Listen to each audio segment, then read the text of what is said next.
And welcome to Seattle Mariners baseball. And obviously, I am bleeping late because of hashtag don't quit your day job. But however, according to the Steve rules and Major League Baseball rules, this still counts as an official game as long as I started before like the fourth or fifth inning. And Steve, how are you doing? I can't complain, man. I can't complain, man. Just enjoying a beautiful Sunday afternoon here in the fighting town of Flint, Michigan. Just kind of, going over some, things, in the world of Major League Soccer. But outside of that, man, that's the thing, man. You called, I showed up. This is, this is great. But yeah, you're right about the rules, right? So treat this like a rainout, right? If you get 5 innings in, man, it still counts. Yep, and my life got rained out because hashtag don't quit your day job. It's just the things that we don't control, but of course, most of my fans are very understanding about it, that they know that everyone's got a life and that majority of YouTubers don't even make a living off of this. And the fact that I'm even able to even make a few bucks, I still feel like I'm privileged. Sure. And thankful. Sure. Yeah, absolutely. Absolutely, man. And it helps. It helps when you have the Nightbot. Yeah, the Nightbot is still working overtime, and it looks like we are back from the break. And I got to download the Roku app on my tablet because apparently Mariners are like, oh, yeah, we're going to be on Roku and it's going to be free. And I'm like, okay. And now here's Dom Canzone up to the plate, Mr. Beautiful and Ugly Swing at the same time. And now here is the pitch.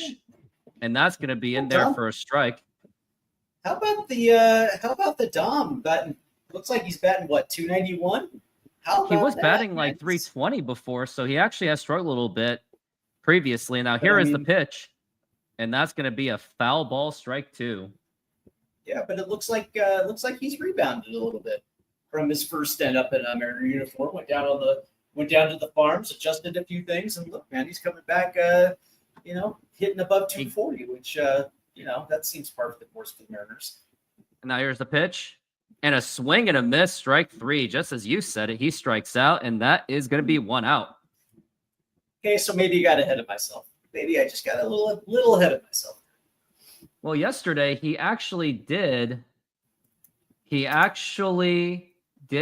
a, what's that say? He got 2 RBIs last night, so I can't complain too terribly much. And now here is Ben Williamson up to the plate and the pitch, and that's the strike. Now, did I heard this right? I do believe there is the MLB Hall of Fame induction today. Ichiro Suzuki is being inducted. Yeah, there's a few players. There's a certain former Seattle Mariner that is going to go into the hall wearing a Mariner hat. So, the Seattle greats just keep stacking up there at Cooperstown. They do. As Ichiro Suzuki, some guy from Japan known as the Japanese Ty Cobb, and the pitch to Williamson, and that is a strike. The most underappreciated Hall of Famer in Mariners history. Ichiro Suzuki. When he was here, there was a lot of guff and a lot of hate towards him because for somebody that literally was an automatic base hit, he didn't hit for enough power. 1-2. Now here is a fly ball to center field, and that's going to be caught by Joe Adell, and that's going to be 2 outs.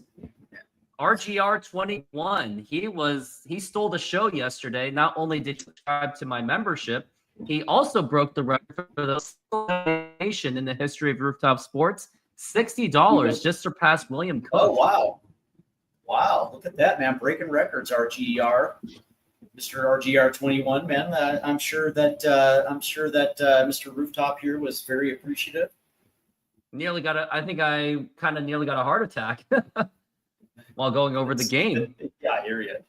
Man, it's going to be great when the channel is able to start doing memberships and things like that. Exactly. Ground ball to the shortstop, throw to first, and that's going to be in time to retire the side. And we go into the bottom of the 3rd inning, still no score, and no one's even recorded a hit so far. So, yes, that is true. But I do have a question for you because now, as you know, my YouTube channel is dedicated to a different sport that's not Major League Baseball. And it's been far and few between since I've seen a Mariner game. I think the last full game I saw was when I was back in Seattle over Memorial Day. So quite a bit has happened. So I see that they're in second place, 4 games behind. So how has this team looked over the last month? And in your expert opinion, is this team poised to make a run and potentially grab number 1 in the Western Division? No, because the fact that the Houston Astros, as injured as they are, they're still hanging in that division. And imagine if they get all their players back, assuming they do, that division's out of reach unless the Mariners do something, which they do have an opportunity. Although they traded for Josh Naylor for close to nothing, the question is, will the Mariners bring back this guy? And yeah, it's this guy. He's kind of was a Mariner before. All right, guys, goodbyes only. Don't forget it. Stop it. Thank Yeah, so that's what we're hoping.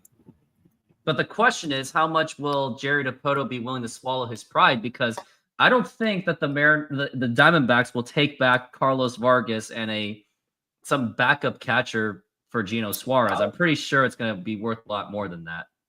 Wow, so they got former Cleveland Indian, Arizona Diamondbacks Josh Naylor, huh?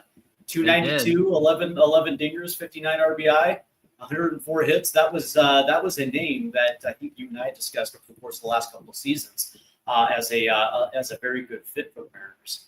And of course, me being relatively a Cleveland, on the DL Cleveland fan, man. I've always been a fan of Josh Naylor, so that's good that they showed up that first base.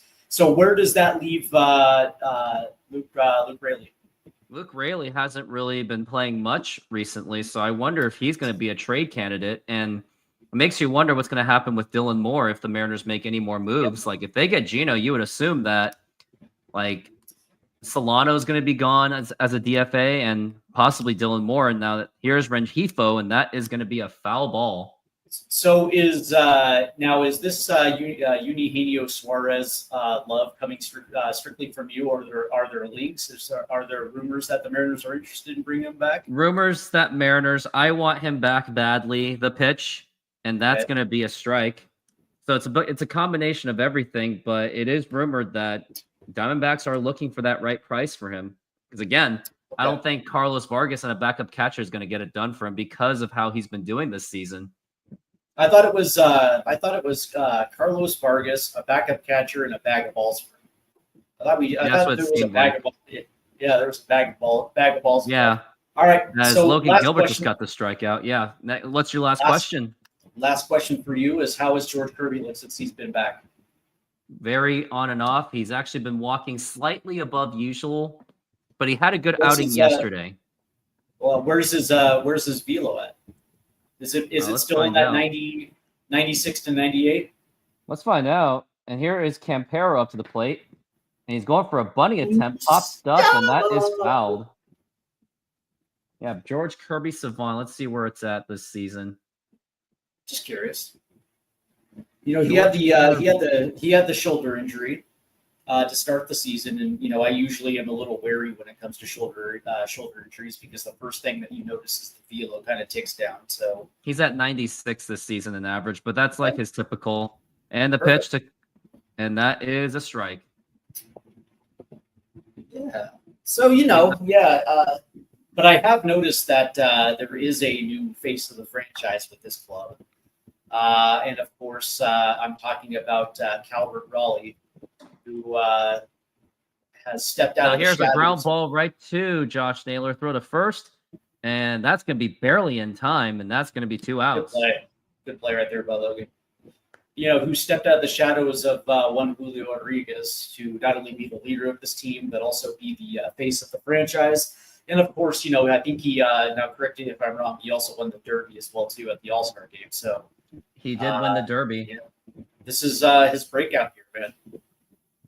Especially after that contract extension. Yeah, dude, I'm so happy that actually happened. Good Lord, I'm so happy that happened. And now we've got Newman up to the plate, who was batting 208. And it does appear that the rotation is held together. Somewhat.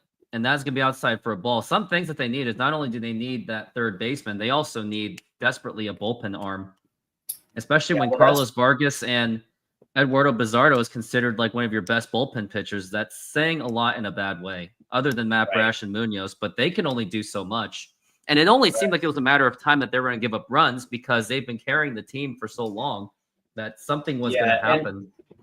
And of course, you probably have Matt Brash on an innings limit. They're not going to use him the way Service did 2 years ago. 1-1. Here's a ground ball, and this could be trouble. Here's JP Crawford. No, he doesn't. Does he get it? He actually got it, and that is going to be another 1-2-3 inning for the Mariners.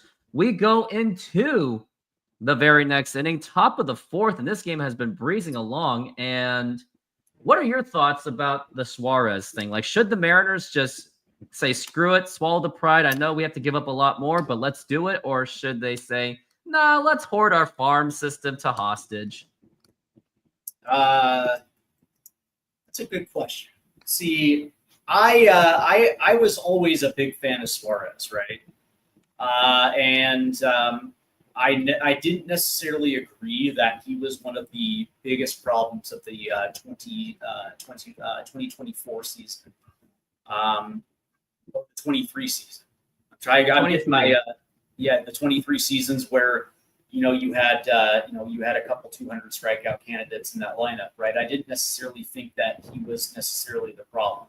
I can be okay with not offering the the extension to Teoscar. I'm perfectly fine with that. I didn't think Teoscar was a good fit for this team anyway. But that being said, the biggest problem was the fact that they didn't actually have a replacement for Suarez. There was, they tried to do the third baseman by committee. Yeah, Josh Rojas, and it just didn't work. And that was my biggest problem with it. It was you're getting rid of a very big focal piece to your lineup without any type of serious replacement. And then since then, third base has been a massive hole. And yeah, you know what? Here's the thing that I would appreciate from Jerry Dipoto is that the same thing that they did with home dude from the 2022 squad who was left off the playoff roster. Jesse Winker, right? By getting rid of him after the first year, you admitted it. By doing it, it admits that you were wrong about Winker. Okay? And by bringing him back, it says the exact same thing that, you know what? Yeah, we were probably wrong about letting him go. And the thing about it is there is that history with Dipoto and the Diamondbacks. So I'm pretty sure that they could, they could work a deal where it's not going to cost Seattle an arm and leg to get him back. But that being said, imagine his stats from this season: 36 home runs, 87 RBI on 94 hits, and he's what he said, damn near 250. Putting his bat back in this lineup. Not only does it lengthen it, but it also adds vital protection to this lineup. So yeah, I mean, on paper it makes no sense. But the one thing that I would appreciate is that Jerry Dipoto would do the same thing with Winker as that he did with Suarez, and just admit, you know what, we got that one wrong.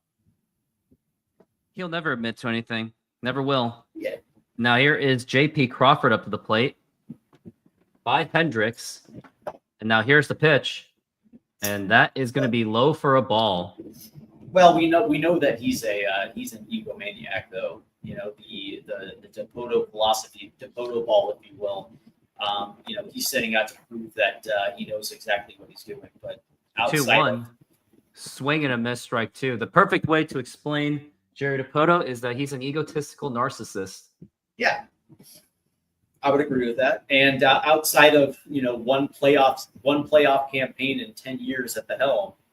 I would probably assume that the 2-2 opposite of what he believes outside himself. 3-2. That Dipoto ball I think you and I can agree that Dipoto ball has not been successful in Seattle. Has not aged well at all. He's just gotten lucky with just amazing farm system talent, but even most of them haven't really panned out either. Yeah, but I mean, he's also going to hoard his best minor league talent. But swing and a miss, strike three. And that's going to be one out. And by the way, is Cole Young still up? Cole Young's still up here. Yeah, I like he was Cole. just playing. Yeah, I like Cole Young. Have you played There we Immaculate go. Grid before? Immaculate Grid. Yes. I cannot say I've even heard of it. What is Immaculate? I play throughout commercial pitch. Fly ball to deep center, no, right field, and nope, that's not going to get it. That's 2 outs. So Immaculate Grid, I'll show you. Might as well just show it to you right now. It looks Okay. like this. So you're looking for like a combination of Mariners and Dodgers, and it's about like, so for example, you probably say like somebody, and it's about trying to find the most rare combinations. Like you don't want to say the most obvious. Now here's Cal Raleigh up to the plate. Now the pitch, and a swing and a miss, strike 1. Well, all right. It's So one- so show me how it works. Yeah, I'll show you at the break. All right, fair enough. Yeah, no, I can't say that I've heard it, but I'm curious to see how it plays out. Yeah, looks like it's fun. And Cal Raleigh's up to the plate for an 0-1. Now the pitch. Now here's a ground on, ball right to the Cal. second baseman. Throw to first in time, and now it's time to show that Immaculate Grid already. So I'll just show an example of Okay. how it's done. Fair So enough. here we go. So I'll just burn this one. So for Mariners and Dodgers combination, for example, I'm gonna do like Chris Taylor. Right? Chris Taylor, yeah. And the point is you want to find the most like non-obvious players. Oh, So I for see. example, one time I did Mariners outfielder who played 1 game. I did like Rich Amaral, and he was like way less than 1%. Well, Mariners A's, you can say it is Abraham Toro, I got a better one for you. Jack Puss. Yeah, yeah. Mariners and the Hall of I'm gonna say Edgar Martinez. He's a little bit Or obscure than could also Griffey say and Ichiro. Ichiro. Well, you could say Ichiro, considering it is his inauguration day. Just saying.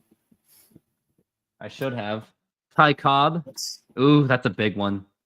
So yeah, the higher the percentage the score is, you Oh, I actually see. want. I was gonna say Charlie Gehringer, but Detroit. So I think you might Detroit- actually have an. So Detroit. I think you might and, actually have an edge on me in this game because you probably know the more older Yeah, players from back then. I'm trying to think Detroit and the Oakland A's. I'm gonna. Oh, I know Detroit and LA. That's easy. That's Kirk Gibson. Oh yes, Detroit. Yep. Detroit, LA's Kirk 84 champ, and he's very obvious. 26% is pretty big. Gibson. All right. So Detroit Tigers and Oakland A's. Carlos Pena. Yeah, there you go. Carlos Pena. Good call. A's and Reds. Ricky, no, not Reds. Ricky. I'm just kidding, not Ricky. A's and Reds. I'm gonna say.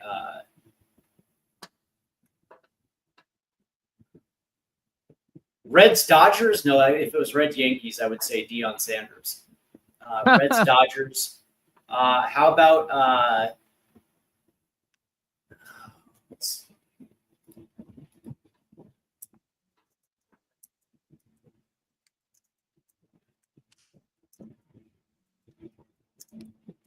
I'm thinking that there's a.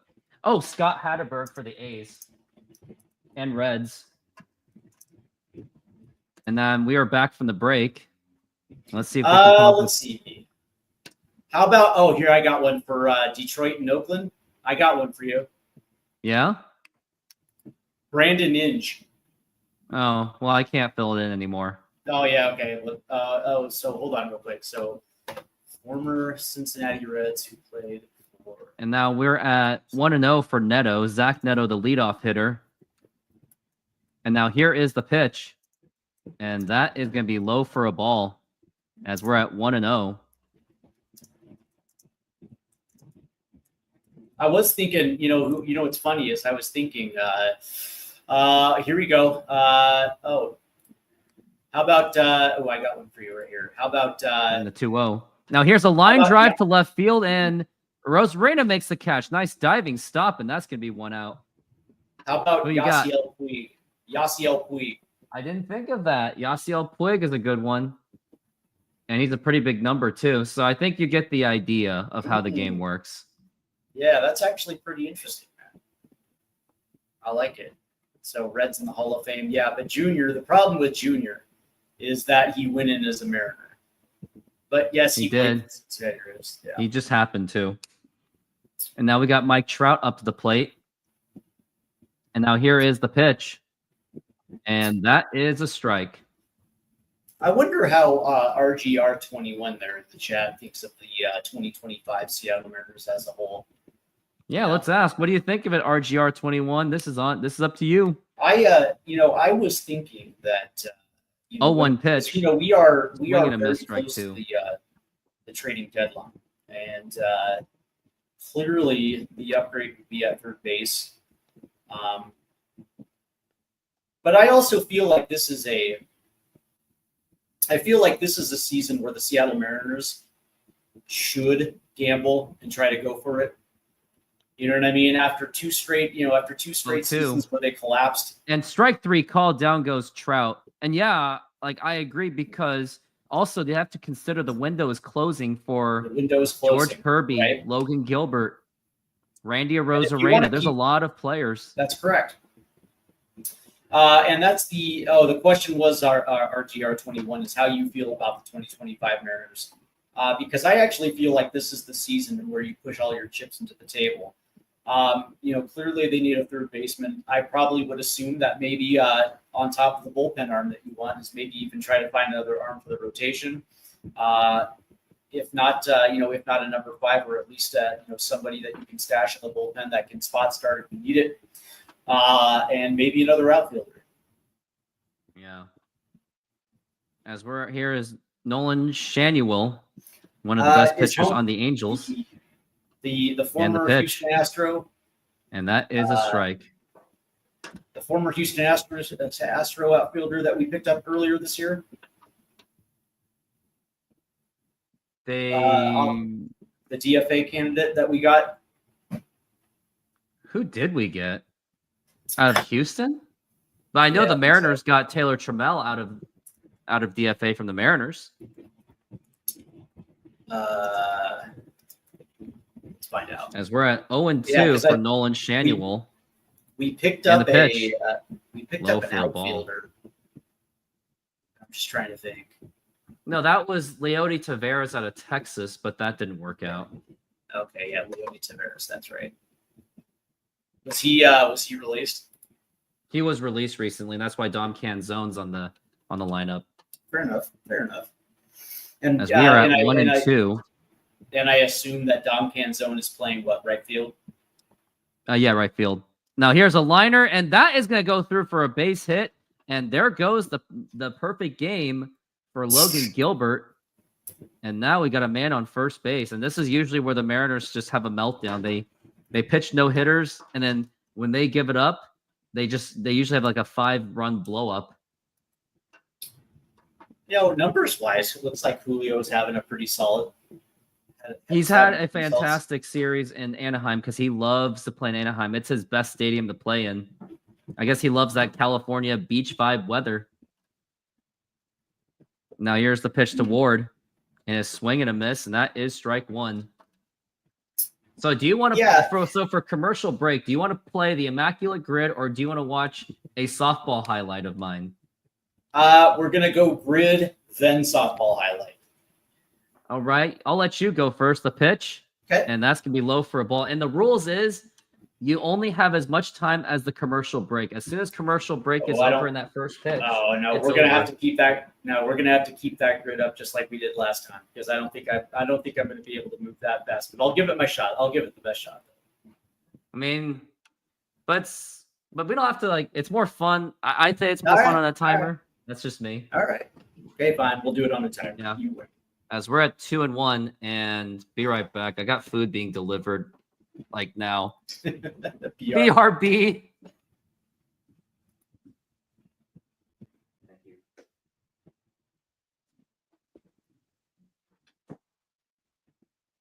Ugh. I got a steak salad, and I'm pretty sure I missed close to nothing. I don't know, man. I've been feeling a burger lately. A good burger sounds good. Burger is basically a meat salad with buns. You know, I And can low also for a make ball. it too, so All right, let's have some steak. steak salad, huh? So so you decided to eat on the broadcast, huh? That was pretty good. Where'd you get it from? You know, I'm a mommy's daddy's boy. Maybe a Oh, so grandma's boy. Okay, so it was okay. So your mom or your grandma hooked you up with steak salad, huh? Yeah, they love that steak salad to making. It smells really good. As we're at Yeah. 3-2, the pitch, and that's going to be a Steak ground salad. ball foul. The steak salad is underrated, man. I love it. Mm-hmm. You know what sounds good too? Pizza. I don't know why, but Mm. pizza sounds really good too. I had pizza for breakfast this morning. Dude, isn't life grand? You know what I mean? I had pizza for breakfast. It's like, oh man, what a world we live in. As we're You at gotta, 3 and dude, 2 you for gotta love it though. you do, and we're at 3-2 for Taylor Ward.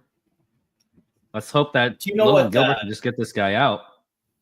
Do you know one of the things that I miss most about Washington? And I'll tell you. Number one is 3-2. taco time. Ball 4, take your base, and the other one's Jack in the Box, which we were supposed to have a Jack in the Box date, but then your By the way, schedule no, got nuked. Yep. Schedule got nuked. So yeah, taco time, Jack in the Box, obviously. But Papa Murphy's Take and Bake, man. The chicken bacon artichoke is immaculate.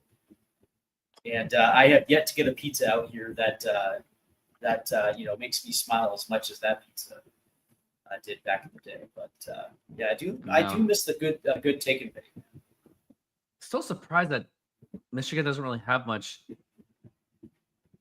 We have Jack in the Box. it is not it's not a Michigan thing. I think the closest one is in Indianapolis, but I'm not traveling all that way down just to get a jumbo jack, man. I'll just come back to Seattle. Mm-hmm. Speaking of which, I think I might be in Seattle over the holidays, the Christmas holidays. So there's going to be another opportunity for us to get together. Depending on schedule, maybe we can hit a Kraken game or something.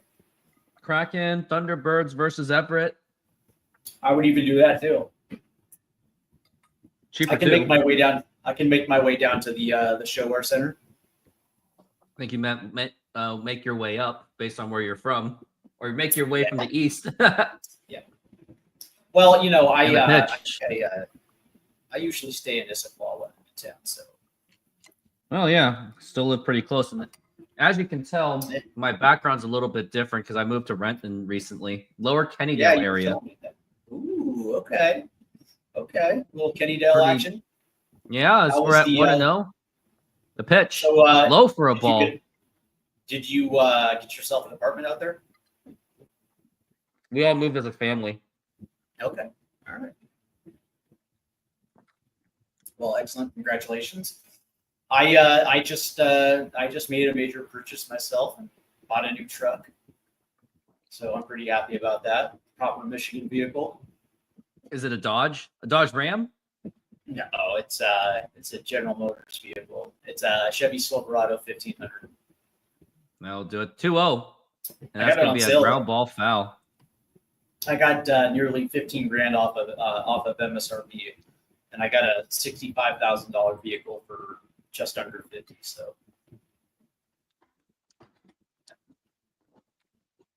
pretty happy. 2-1 for Joe Adele Dude, I remember seeing Joe Adele. in the pitch. When he Now was, here's a fly ball to, that's going to be a foul. And for the grid, choose the number 847 or 841. It's going to be random, and I can't see it All right. either. Let's go 847. Yeah, but I remember when Joe Adele was a member of the Salt Lake Bees, and I used to watch a lot of PCL baseball. So I saw a good look at Joe Adele for a couple seasons right there, and it's actually kind of amazing that he made the big leagues. And he torched the Mariners last year. I just didn't think he was. Oh that. I didn't think he was that great of a minor leaguer, but I guess because the Angels really are just not that great of a team. 2-2 He and can low fill for a up ball, with 3-2, and Logan Gilbert's actually struggling this inning. I've been saying it that whenever the Mariners blow up a no hitter, the entire game goes with it. Yeah, I mean, the good news is that there's 2 outs right now. If he can get this punch out real quick. 3-2. Oh, that's gonna be throw to second, and that nearly got away. And that one of the things I've noticed is that he's a little erratic with his fastball in the sitting. There it is, right there. Yeah, it seemed he like he almost was blocked himself too. But he gets out of it. And they were at 3-2. Can't afford to load the bases. And now here's the pitch. And a swing and a miss at the dirt for strike 3. And let's get straight to the immaculate grid. And all right, the timer is the amount of commercial break. As soon as commercial break's over, it's over. Okay. What do you got? 30 home run seasons, played first base. How about what's his ass from Chicago? Former Cincinnati Red. Sean Casey. Sean Casey had a 30 home run season? Yeah, probably. Nope, he did not. Okay. How about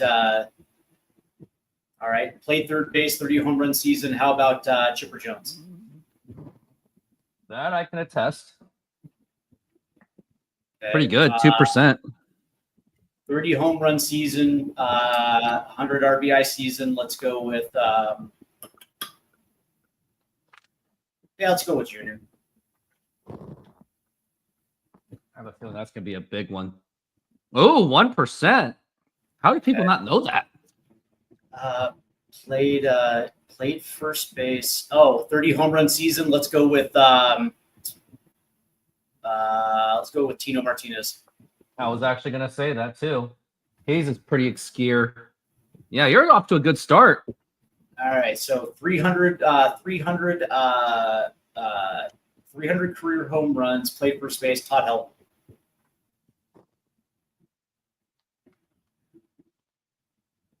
Yep, you're good. 300 career home runs, played third base. How about Michael Jack Schmidt? I mean, Mike Schmidt of Philadelphia. Yep. Ooh, that one will hurt. 300 career home runs, 100 RBI seasons. Barry Bonds.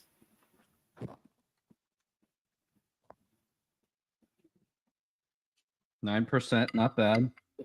Gold Glove, played first base. Ooh.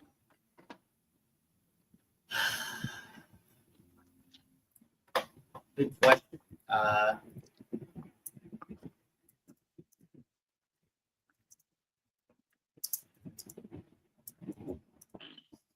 Let's see. How about Carlos Santana? And we are back from the break. I'll give you one more guess because you only have one more anyway. Played even though third Josh base. Naylor is up. Brooks Robinson. Brooks Robinson, 15%. So your score is 148. And the next inning, I will try to Gold Glove. defeat Hold on. you. Gold Glove. With the 100 Oh, yours. RBI. You're out of stuff. I know. The pitch, and that is a ball. I was gonna say John Olerud.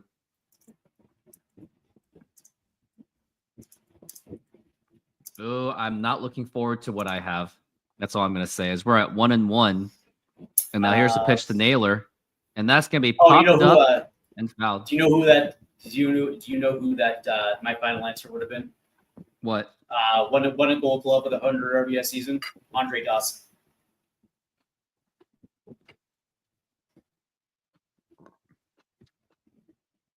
Oh, RGR. He's really invested into my channel. Well, I mean, but that's fantastic, right? You know what I mean? If I knew that your chat was giving away the super chats, man, I would have joined you a long time ago, man. You got to cut me in on that action. I had it since middle of 2023, actually, before I was technically monetized. I'm just kidding. But yeah, the actually that immaculate grid is actually really super fun. I wonder if It they really have it. is. I wonder if they have it for phone. You know what I mean? I don't know. They also have it for the NBA, NFL, and even soccer. Ooh, you know what? I would definitely do the immaculate grid for the NBA and soccer. Yeah. As Josh Naylor has been fouling. Ooh, and they got As one he's at for, 2-2. They got one for hockey as well. 2-2. And now here is a liner to center field, and that is going to be a base hit. Drops right in front of Joe Adell. Now we got a runner on first base. Josh Naylor has actually gotten a hit every time he's been playing. And after this, after we do Immaculate Grid, here are the choices of highlights. You've got, this is all they're named. It's called choke, lacking hustle, ground outs, a failed pop-up, a line out, or diving catch. This is after my Immaculate Grid. The pitch. And that is a strike.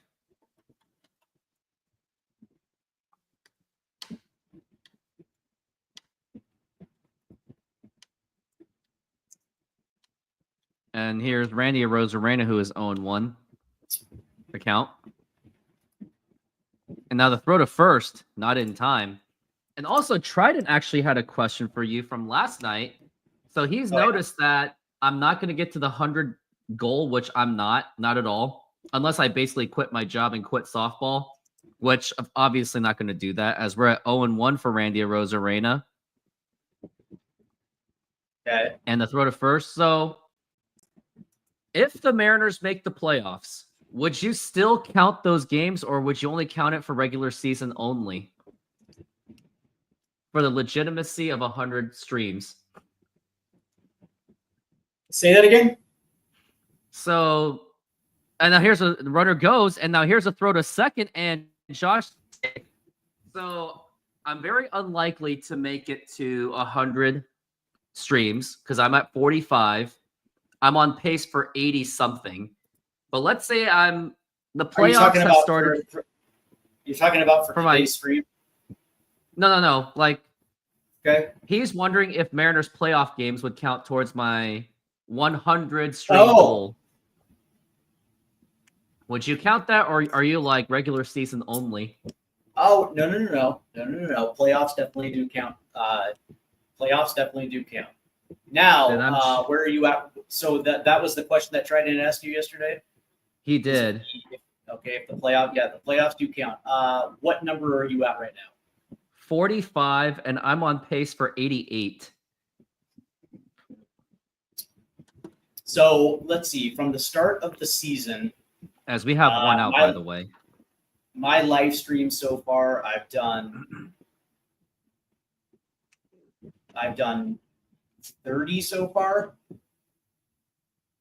With Major League Soccer. Oh, and here's a fly ball to right team. field, and that is fouled. Nice swing by Polanco, though. The West is wide open, mates. It is, but the Mariners better find a way to make those moves, because if they don't, someone else will. And now here's the pitch to Polanco, and that is going to be outside for a ball.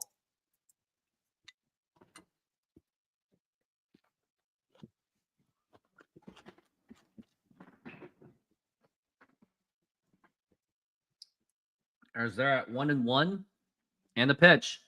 Now, here's the other question. Would other Major League Baseball games count, or is it Mariners only? Mariner games only. Oh, yep. Got to make it. Can't make it too easy. As we're at 2-1. And now here's the pitch. Oh, nope. He's just looking. Hendricks is just checking the runner at second base. As we are in the top of the 5th inning thus far.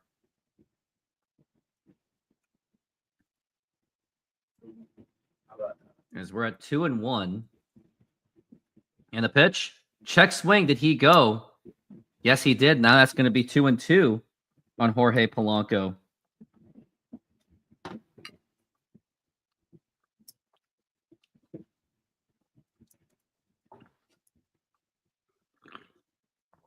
We're at 2-2.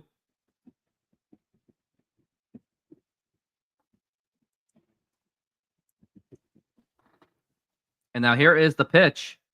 And that is outside for a ball, 3-2 on Jorge.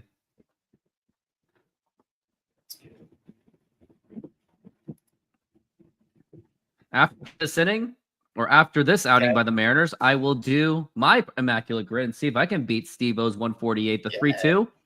And that is a foul ball. Yeah, you gotta yeah. I mean, you only have a certain amount of time, and let me tell you, man, it's actually kind of addicting. I got to be honest with you. Yeah, that's what Jay Trident podcast showed me, and I kind of haven't recovered from it. The pitch up high for ball 4. Take your base. The good news is we have 2 men on. The bad news is there's a risk for a double play. And here comes the pitching coach. Yeah, that's a risk. Or I wonder if they're just going to pull out Hendricks right now. Wonder what's going on here. Is that Liam Hendricks? Yeah, it's Liam. No, it's Kay Hendricks. Kyle Hendricks. Nope, Nope, they're just having a chatter with him. I think he's just trying to say, hey, just relax. It's Dom Canzone. You know what? You know what would be kind of intriguing, and don't get me wrong, I don't think it'll ever happen considering there's one out, but that would be kind of interesting if Dom laid one down the third base line. Yeah, but that could cause a force out at third base. Yeah, not if he actually places it down the third base line correctly. But that's not going to happen. He's probably got the green light to swing away. But that being said, base hit. Well, while this thing is going on, this conversation, Bill Simmons actually came up with an idea of how the Seattle can get their basketball team through relocation of either the Memphis Grizzlies or the New Orleans Pelicans, because their leases are up in 2029. And the pitch to Canzone. And that's going to be a golf swing popped up into third base. Nothing's going to get done. Horrible swing. He literally golf swinged it when it was headed towards the dirt. That's still the issue of Dom Canzone, is he doesn't have good swinging placements. Right. But yeah, Pelicans and Grizzlies are ending their leases towards the end of the decade. And knowing the stature of Mariners or of Seattle potential ownership, they'd be willing to break that lease. I mean, if Clay Bennett, as we got Ben Williamson, and let's get this pitch out of the way. And now here's the pitch, and that is a ball. So knowing that the Seattle ownership of the Kraken, knowing the money and resources they have in the NBA connections, I would imagine that they would be willing to break the lease, just like what Clay Bennett did with Seattle. Yeah, well, so the issue is, and this is the thing that I've never understood, because, you know, New Orleans originally had the Jazz, and basketball didn't work down there. And of course, they ended up moving to, they used to be the New Orleans Jazz. They ended up moving to Utah to become, obviously, the Utah Jazz. After Katrina, right, when Hurricane Katrina happened, and the then New Orleans Hornets had to relocate, they relocated to Oklahoma City. And the NBA should have kept them. Because basketball just does not work in New Orleans. It just never really no matter has. how much they try. Yeah, and by the way, Josh Naylor just stole third base. Josh Naylor has now 2 stolen bases in this game, and he's a big boy. He's a hustler. You know, it's just not a basketball town. And 2-1. And that's going to be popped up into center field, and that's not going to get it done. Joe Adell is there, and he makes the catch, and that's going to retire the side. And now it's my turn for the immaculate grid. And I would think that buying the Hornets the Pelicans would be a hell of a lot cheaper than expansion. And Prince Fielder was a bad idea. Boston and Brewers. Is there even a thing? How about John? No, don't say it. No, if whatever you give me, I'm not going to use it. Oh, I got Colton Wong. Okay, all right, let's go. I'm so bad at this. Oh, okay. Tim Beckham. He was a first-round pick, and he was really bad. And he was on the Mariners. And he roided. Yep, that'll do it. Pena. This is bad. This is really bad. Texas and Houston.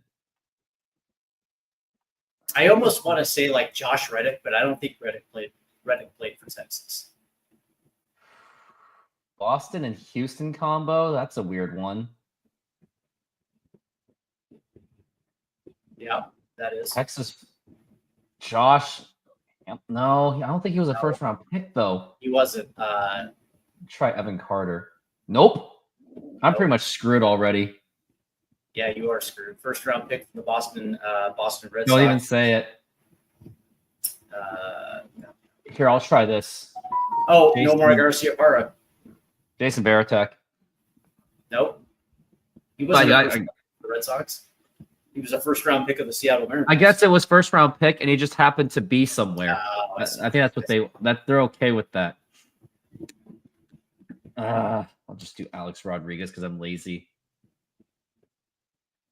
Boston and Houston. What kind of combination? And don't say it. Whatever you say, I won't use it. Well, you can't accept help. No, because I wouldn't have helped you. Fair enough. Texas and Houston. Is there even a thing?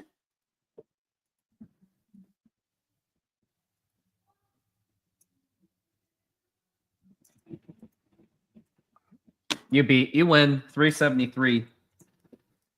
Congratulations. And now the pitch. And a swing and a miss by Darnold, and that is going to be strike one. So, yeah, it seems that if Seattle ownership is willing to step up and take the risk to do the relocation process, I'd probably rather do that than expansion at this point, the pitch, because there's just too much complaining owners about it, and there's just too much politics. It's just not even worth. But I think what's happening right now is Kraken ownership are probably just watching what the NBA is going to say. And if they say that there's momentum in September, because that's when the next meeting is, 02, by the way, then they'll like, okay, fine, we'll deal with it. But if NBA is like, no expansion, then they're just going to try to see if they can get what they can get with the Memphis Grizzlies or the New Orleans Pelicans, which I think if most people would say that if Pelicans left for Seattle, I'm pretty sure the perception would be it would be more in the favor of Seattle getting a team than the Pelicans losing or Pelicans leaving. Like Sacramento was different because they have a very rabid fan base and some decent history. Right. But Pelicans, their only famous history was Chris Paul and Anthony Davis. That's it. Right. And the Birdman. That's it. The 2-2. And that is foul ball. Yeah, I just think that would be the path of least resistance, right? So, the question is will the NBA with the ownership group that happens to own the Kraken, 2-2. or maybe it's an offshoot, because I highly doubt Jerry Bruckheimer would be a part of that. It would be with the Bonderman family, and maybe that was a strike, and the umpire missed it. Maybe she puts an ownership group together that purchases the Pelicans. Now the question is let's just say that the ownership stake gets all their ducks in a row, and makes a move to buy the Pelicans, knowing that they're going to be asked for relocation to Seattle. Does the league approve the relocation? And the 3-2, that's the biggest question. And ball 4, take your base. But if you were to go into expansion and or relocation, would you rather have Chris Hansen go through that, or would you rather have the Bonderman? And everyone's going to say the Bonderman because Chris Hansen already whiffed on relocation attempts. And he's not exactly the best negotiator, as what we have all learned from the Soto war. He's been not known to be a good negotiator. The pitch. And it also and his red flags kind of showed when he brought in Wally Walker as one of his guys. It's like, no. And Wally Walker's been known to lose trust in Seattle. He did it again with the Soto failure, the 0-1. And that gets away, and that is going to obviously move the runner to second base. Oh. And now we got a runner in scoring position with no outs for Rengifo. Oh, for softball highlights, which one do you want to see first? Choke, lacking hustle, ground outs, failed pop-up, line out, or diving catch?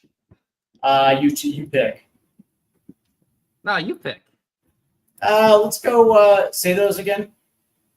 The choke, lacking hustle, ground outs, How failed about the pop choke? out. The choke. I'll do the choke. The 1-1. And that's going to be outside for a ball, which will be shown during commercial break. As we're at 2-1 for Rengifo. As we're in the bottom of the 5th inning. But now we got a runner in scoring position for the Angels. And now the pitch. And that's going to be outside for a ball. And looks like Logan Gilbert has been losing control and command. Mhm. And he's been supposed to be known for his consistency. Logan Gilbert throughout this season, he is 3-3 as a starter. He actually, remember, he was out for quite a bit with a 3.07 ERA. And now here's the 3-1. And that is a strike this time, and that is going to be 3-2.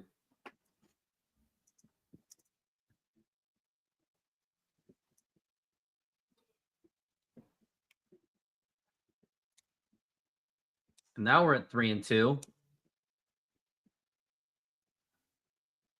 And the 3-2. Oh, he steps out of the bag. Also, update. The Houston Astros just got swept by the Sacramento Homeless A's. So they lost 4 in a row. And if the Mariners can win this game, which they absolutely have to at this point, they will be within 3 games of that division. And that's going to be ball 4, take your base. And I think Logan Gilbert kind of tanked that one because he was like, screw it, let's just give me a double play. But I do believe that Seattle is ready for a new NBA team, and I do think that if everything plays out correctly and the NBA approves the ownership group, right? They're more supportive than say Chris Hansen. That I think that I would probably assume that the powers that be at the NBA would probably move a relocation, just knowing that expansion is still the great unknown. And of course, now that we have the Climate Pledge Arena, which is a beautiful venue for basketball, I don't see where there would be a possibility. But that being said, if anybody knows what the NBA wants, it's the Oakview Group.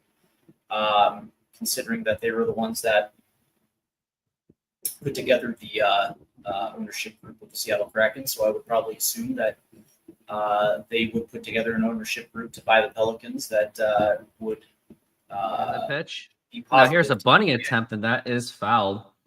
Ironically, though, ownership doesn't really seem to have a reason because they've actually been making profit over the last decade.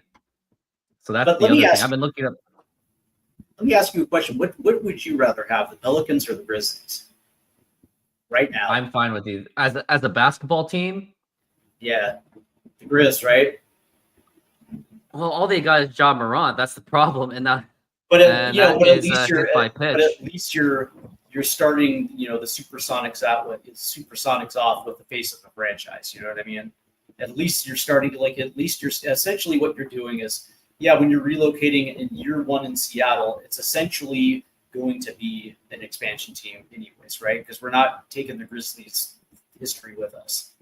We're essentially starting off as an expansion team, although it's not the exact same, but it's pretty damn close. And so at least you have that piece of the puzzle figured out, right? You have the face of the franchise. I hate to say it, but now the bases are loaded for Kevin Newman. And this is not good. And no outs. So you would imagine that scoring just seems only a matter of time for the Angels. But also, I looked up the Grizzlies numbers. They also still make a pretty good profit themselves. So at this point, Seattle ownership just have to buy the team and just relocate them. I can't imagine. Now here's a ground ball, and here's a double play ball. Throw to second, throw to first. and not in time. And that is actually going to score in the run for the Angels. And now it is a 1-0 lead by the Angels. They did get an out, but unfortunately now we're down 1. But yeah, Logan Gilbert has not been looking good, and I would imagine that this could be his last inning because he's just lost. He just looks lost. Well, by the way, the New Orleans Pelicans are according to Forbes are valued at $3.05 billion, bringing in a yearly revenue of $272 million. They have an operating income of 41. Their debt to value is 8%. Players' expenses is 176 million versus only 51 million in gate receipts. So revenue per fan is about $120. So, and then the metro area. Oh, and that gets away, and that is going to score in another run to make it 2-0 Angels. And that should also advance the runner to second base as well. And Logan Gilbert's just looking lost. Versus the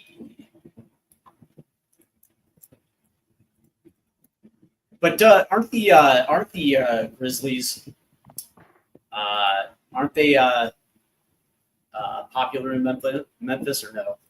I would think that they're not,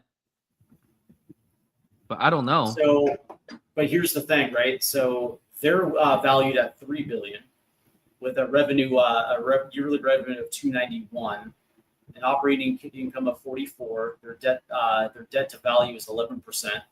Players' expenses 169 million. Oh, inside, and Logan Gilbert's just absolutely losing control of himself. And I'm going to say, I think this is going to be the. Go ahead. I was going to say that the population of both are roughly the same. Yeah, 2-1 the pitch.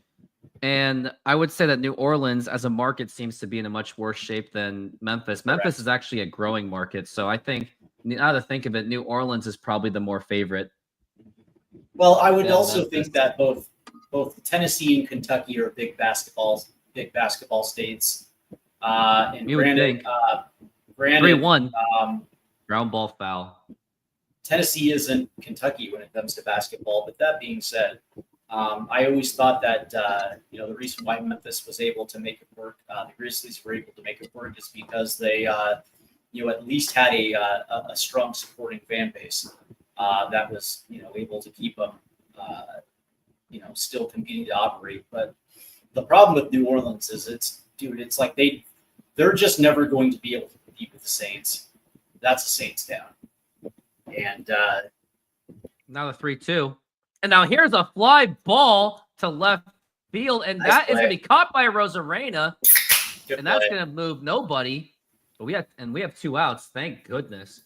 And Trident Podcast made a good point also that I told them that Mariners seem to just blow up after their no-hitter or their perfect game gets ended. And he also added that the Mariners seem to let the bad calls also rattle them as well, because there were some pretty bad calls by the umpire. But the Mariners, I guess they just don't know how to adjust to an umpire with bad calls.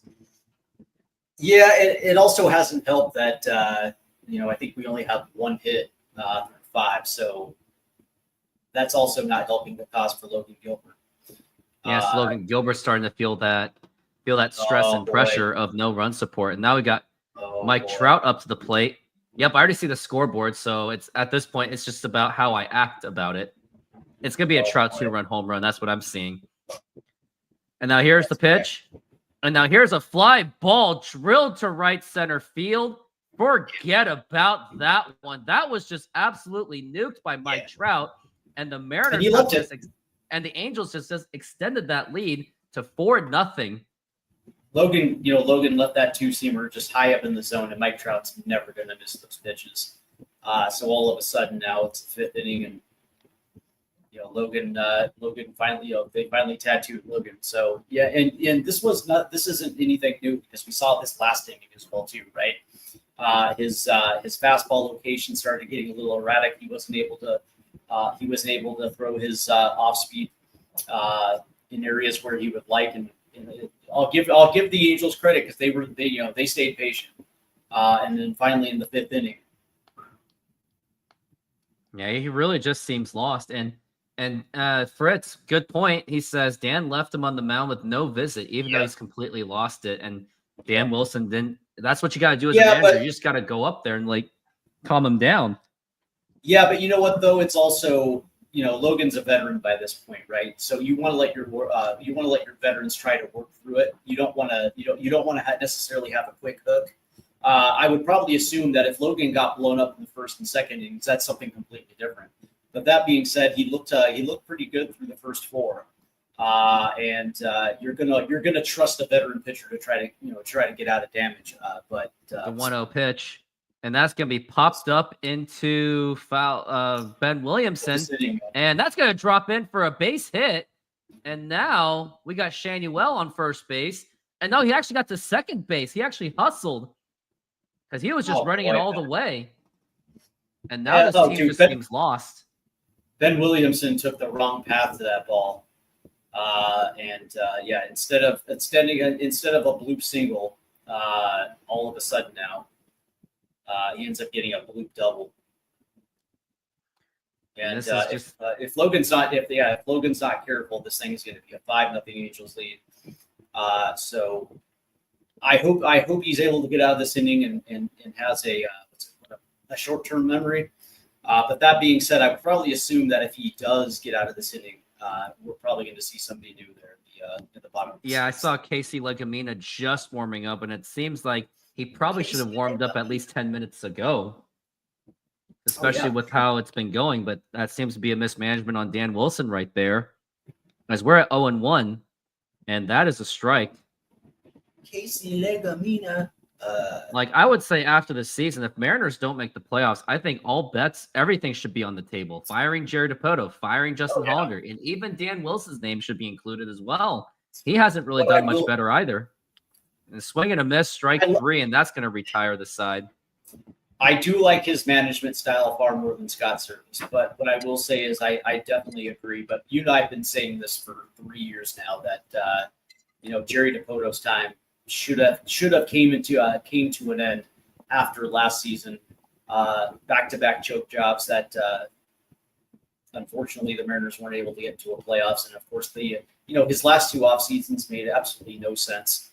I know a lot of people will say, well, that comes down to ownership not willing to spend money. But that being said, you can figure out a way to make a good team with the budget that you absolutely have. It just seems that the last couple off seasons, Dipoto's been trying to throw darts at a dartboard, hoping something will stick, instead of actually having the type of off season going into the 2022 season where you're getting all-stars from Cincinnati, you're getting an all-star from Pittsburgh, you're getting quality major leaguers to come in and play, and then at the trading deadline, you go pick up Luis Castillo. That brings it all together. I think they brought in Carlos Santana as well, too, and they brought it all together. The last 2 off seasons. It's been a bunch of nothing with the exception of that last year's trade deadline. The off season of 2022 going into 2023 was one of the worst off seasons I've ever seen in Mariners history. I thought 23 to 24 was the worst. Well, at least 23 to 24. They lost Suarez to a trade. Yeah, they lost Suarez. Yeah, that was a pretty bad trade. But yeah, no, don't get me wrong. They ended up with Teoscar Hernandez. I guess that's fine. But they also brought in the second baseman that started the season as their DH. And they also got home dude from who used to play for the White Sox, the left-handed bat, the outfielder, that ended up being absolute rubbish. AJ Pollock, who turned into a AJ nothing. Pollock, and they were willing to pay him $8 million in a season. Mm-hmm. And we are back from the break. And we are hoping that the Mariners can resiliate themselves because... Oh, yeah. And then, of course, this offseason, which was quiet. It was also atrocious. And The biggest offseason move that they made that season was re-signing Jorge Polanco because, like you said, Jerry DiPoto watched a video. Mhm. And it could have been AI for all I cared at this point. How So is 1-0. how is Polanco doing? Is he hurt? He's a 250 hitter right now. What is he, DHing? He is DHing today because Cole Young is playing. Cole Young has also been very platoon dependent. That's how they're using him. And now the pitch. I thought they were going to ride and die with Jorge Polanco playing third base. No, because that's where they called up Ben Williamson. Because they gave up on that really quickly. Yeah, that was. And now the pitch. And that's going to be a foul ball. Polanco has 16 home runs, 47 RBIs, batting .253 on a .313. But much of that number is still inflated with April. Yeah, for sure. Yeah, he got off to a great start. But that being said, it's like to 2-2. And that is, he got jammed up and popped up into left field. And left fielder's there, and he makes the catch, and that is going to be 1 out. I will say that this is the season in which you're going to do it because you're still trying to hammer down both Logan and George to long-term deals, and eventually, the Mariners are going to play themselves out of two very good arms in the rotation.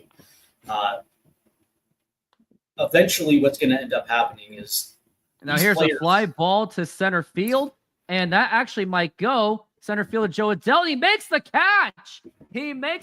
He robbed J.P. Crawford of a home run, and now we've got 2 outs. It looked like it was going to be a home run, but Joe Adell makes the catch. Great catch by Adell right there. Yeah, but these players see what's going on. You know what I mean? They're following the offseason just like we're following the offseason, and they're playing. Even during the season when they're actually playing hard, they know where they need help, and when off seasons come and go, and deadlines come and go without any type of significant improvement, man, it becomes that much harder for this team to reach their ultimate goals. Pitch to Julio. Now here's a ground ball right to Zach Neto. Throw to first, and that is in time. And while this thing is going on commercial break, while you watch the choke job that I did a couple weeks ago, I got to go to the bathroom. Just run. Wait.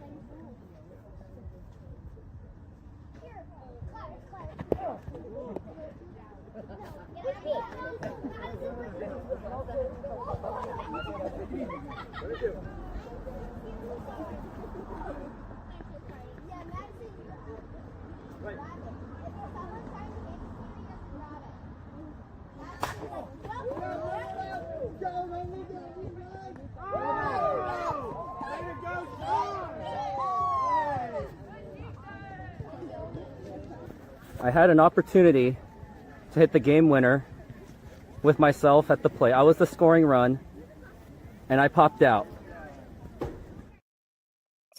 Man, you follow up the big whiff with a can of corn fly balls to end the game.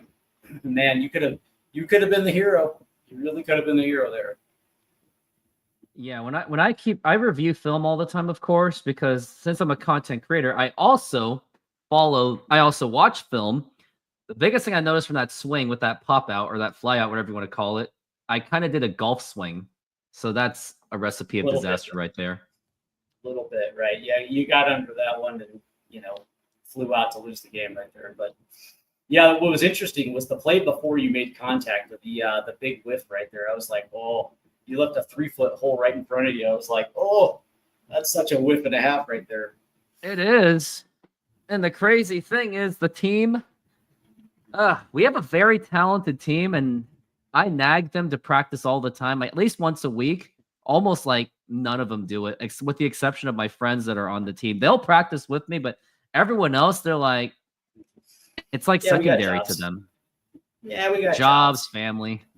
Yeah, and I would probably assume that a good portion of your team is just doing it for the camaraderie and just to have fun. You know what I mean? It They probably don't take it seriously like you and your friends. Until tournament day, then we maybe take it serious because at least we carry ourselves to at least make it to semis to the finals at least. So we have the talents there. It's just that Yeah, I hear you. most of them just I get it. Most of them have lives, and Yeah. if I ever get that experience of raising a family myself, I'm pretty sure I'll have to like jump through scheduling hoops too. Yeah, you'll get there, man. You'll get there. You know, I will say that sometimes marriage isn't all that that's all that's cracked up to be. So, consider yourself lucky that you haven't had to make that plunge yet. But don't get me wrong. It's got its benefits. I enjoyed it, but now that the kids are out of college and the ex-wife is doing well, there's You're nothing happy. to worry about. Oh yeah. And that's a foul ball. Here's Joe Adele up to the plate, and that's going to be 1-1.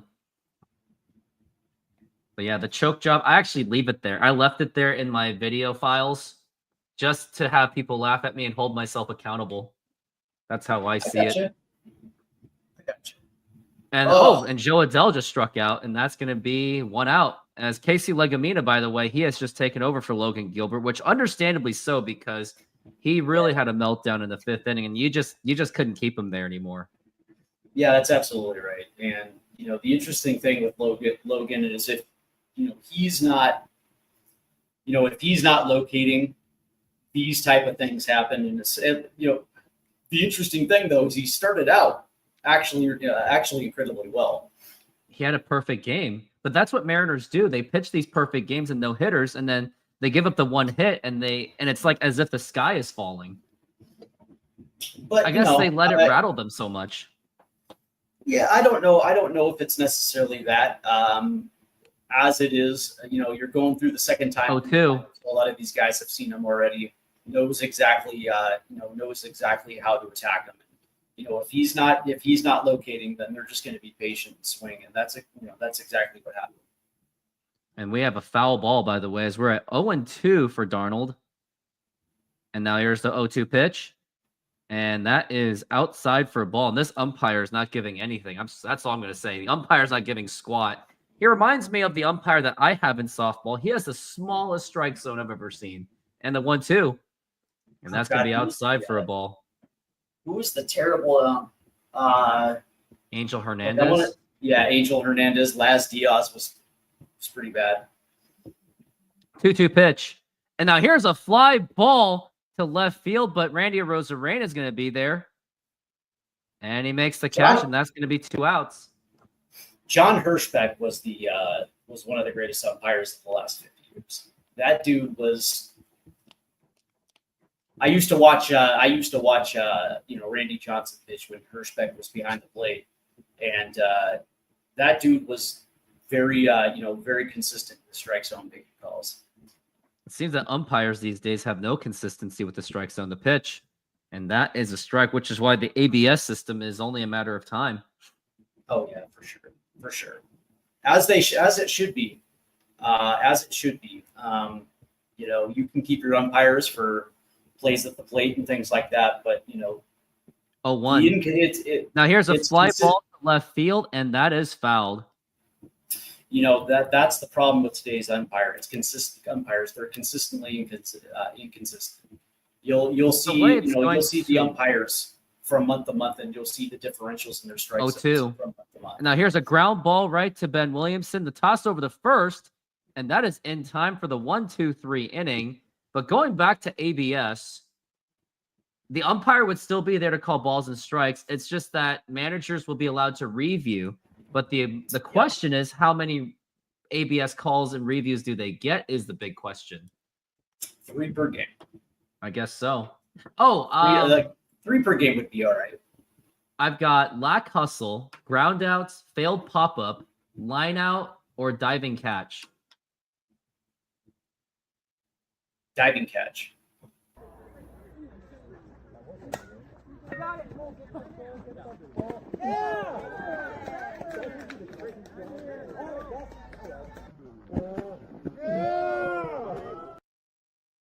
Look at the hustle. That's a web gem right there.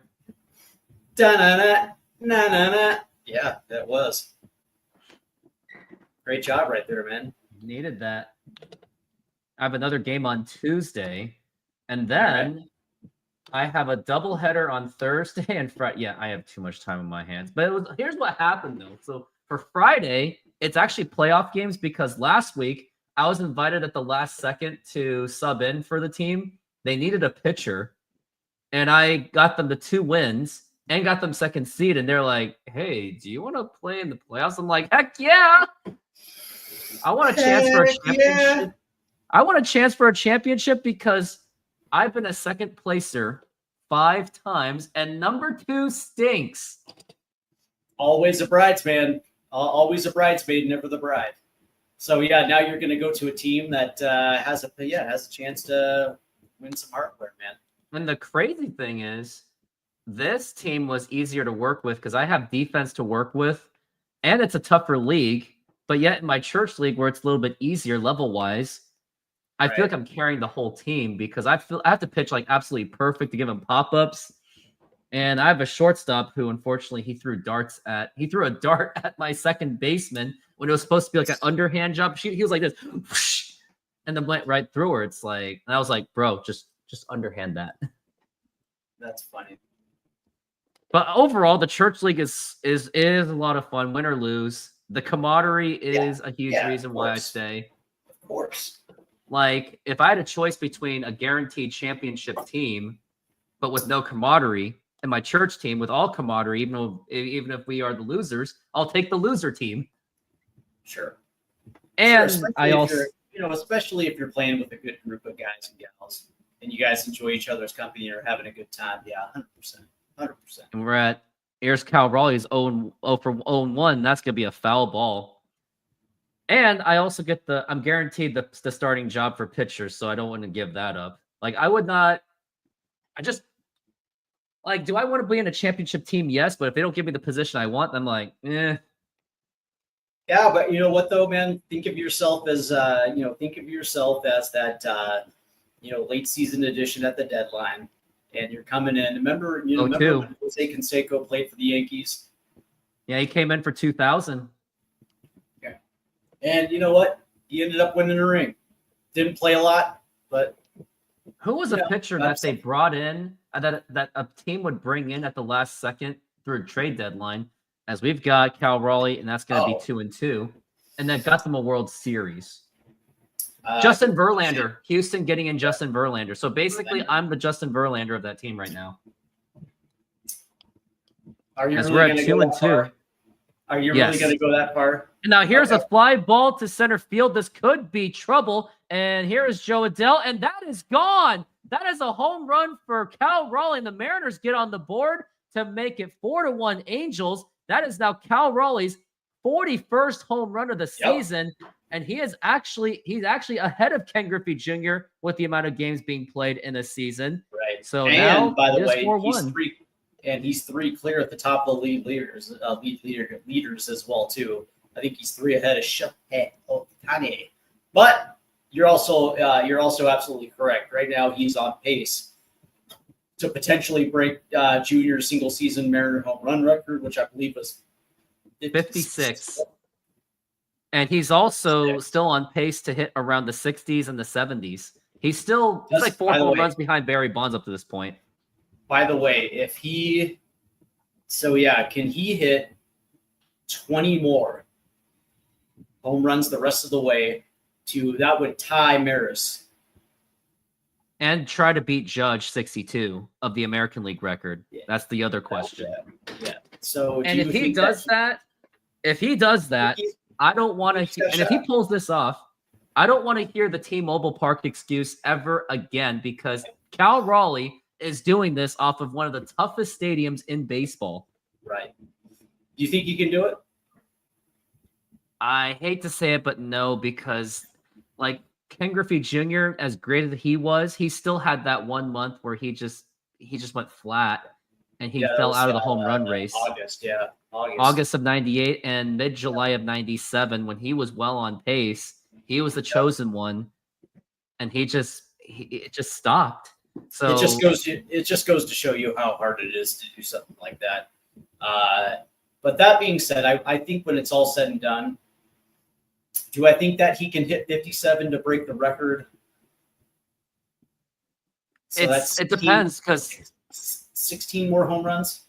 you just don't know, because you also have to consider how much he's really been playing for the Mariners. Like he's only missed like maybe one game, and you would think that maybe something's going to catch up to him, which is why in like a few of those games they have Mitch Garver being a catcher and Cal Raleigh being a DH at times. DH, yeah.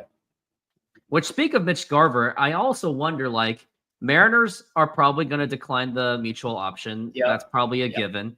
But the question is, would the Mariners bring him back for cheaper for a backup catcher? I actually wouldn't be opposed. Yeah, I don't think I would be opposed with that either.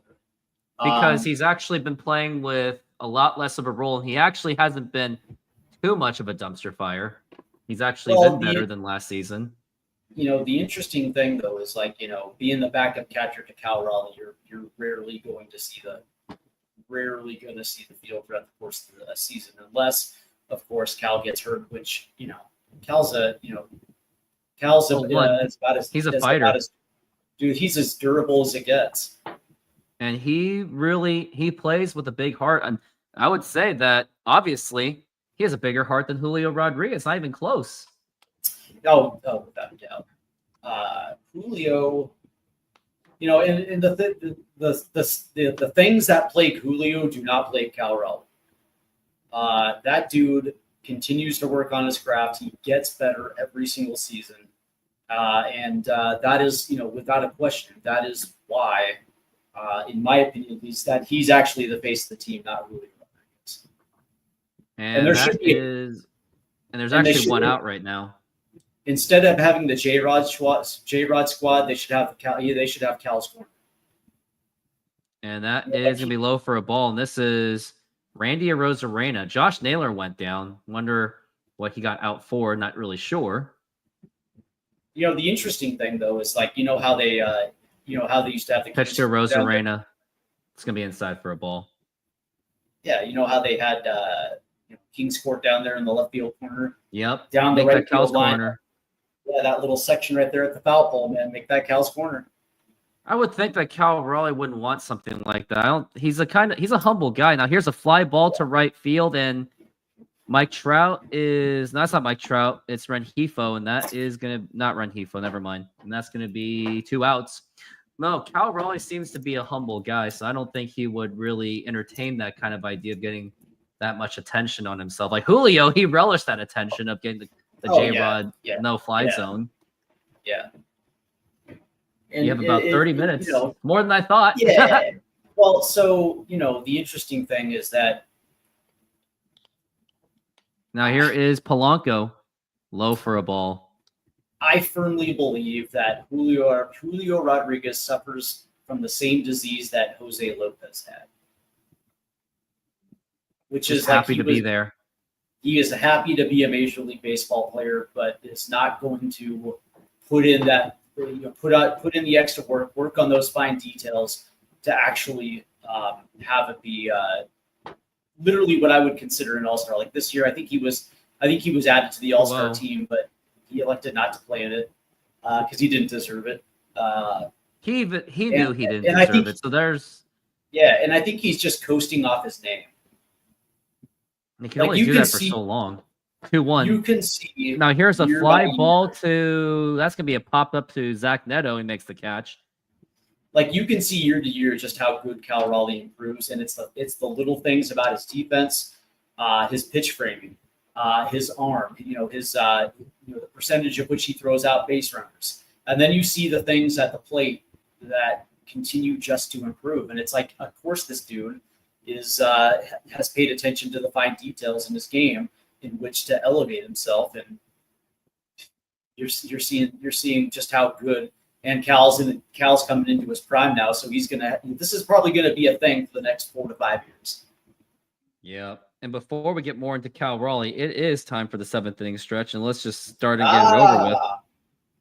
Take me out to the ball game. Take me out to the crowd. Buy me some peanuts and cracker jacks. I don't care if I ever get back. So Let's root for the Mariners. If they don't win, it's a shame. It would be a shame because Houston lost and they're abusing it.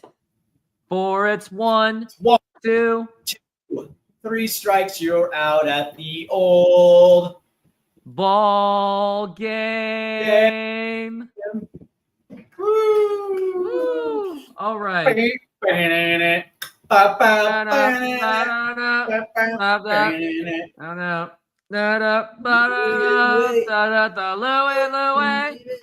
Oh no, say we gotta go. We gotta go. Yeah. Okay, so I got lacking hustle, ground out, Lacking hustle. failed pop up. Oh, lacking hustle. Oh, you're gonna love this one.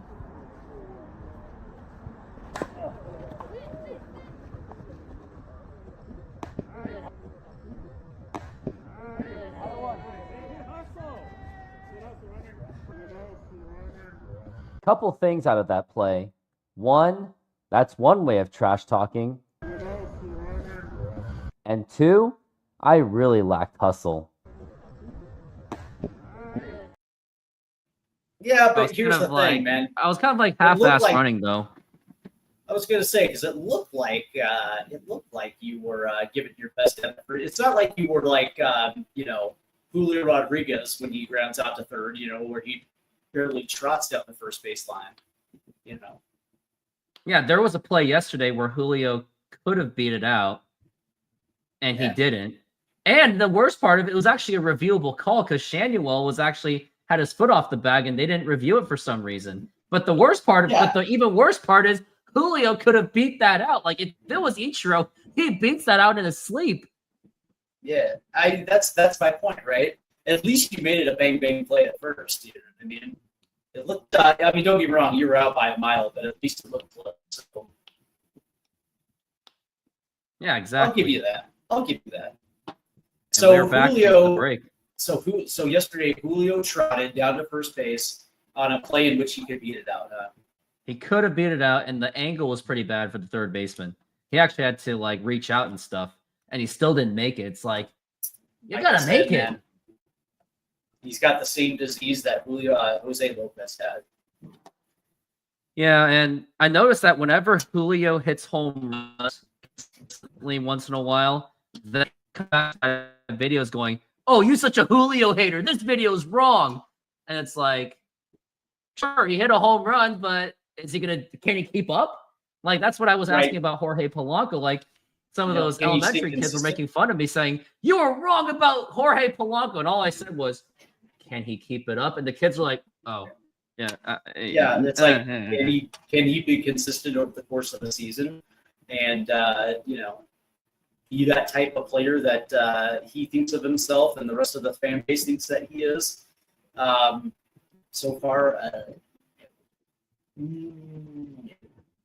he's even underperforming compared to Randy Arozarena. And now here's Gustavo Campero. And that is a ball. And now here's a swing and a miss. And that is a strike. just out of curiosity. And it looks like your streaming's a little bit off. Maybe your internet needs some work or something. I don't know. As we're at 1-1, and now the pitch. Even that is a foul ball. Even Randy Arozarena is having a little bit of a better season than he is. He's having basically similar numbers to Mike Trout, believe it or not. So at let me least ask if you're you a up to question. yeah. So let's play who's more valuable. Randy Arozarena or Julio Rodriguez? There's 1-2. As of now, it's going to be Randy Arozarena. But he's also a streaky guy, just like Julio. But Randy he's slightly more clutch than Julio. Remember, he hit a go-ahead winner against the A's as we're at 3-2. And whenever Julio has a clutch opportunity, he just goes. At least Randy sometimes comes around in the clutch. But Julio has zero clutch, the 3-2. And that is popped up into left field. Here's Randy Arozarena makes the catch. My mom calls him Grandpa Julio. So here's the other one. Randy Arozarena or Cal Raleigh? That's an obvious answer. Cal Raleigh. Yeah, Cal Raleigh.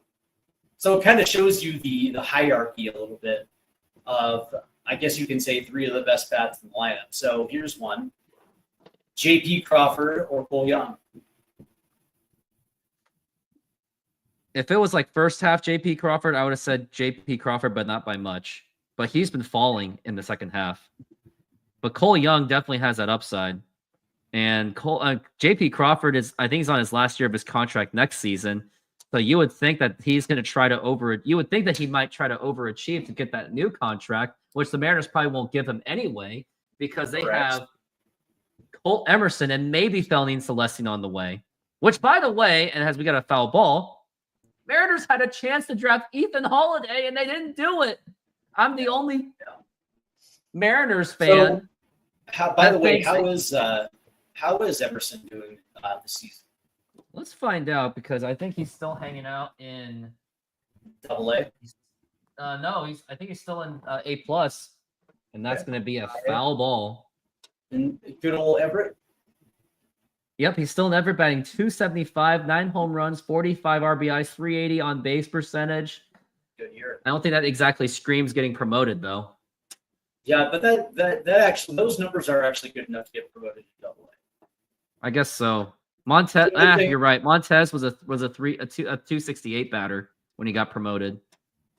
Yeah, and how's Laz doing? He's batting .220 in Arkansas, but he has 6 home runs to make up for it. So I think he's there to stay for a bit. Yeah, but Cole, the only thing that Colt maybe doesn't necessarily have is we got an fly ball out by Julio Rodriguez.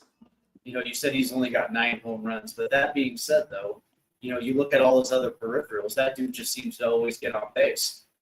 So he's being productive. Just wait till we get to major league level, because Cole Young had an amazing ability to get on base, and now major league is just a bit different. Look at Josh, man. Josh is heating up in the chat already. Look at that. Baltimore beats Colorado. Boston beat the Dodgers. Pittsburgh beat Arizona. The Yankees beat Philly. Cincinnati beat Tampa. He's the ESPN ticker guy. Look at Detroit, 10-4. That was the interesting thing about it is for folks out here, they were surprised that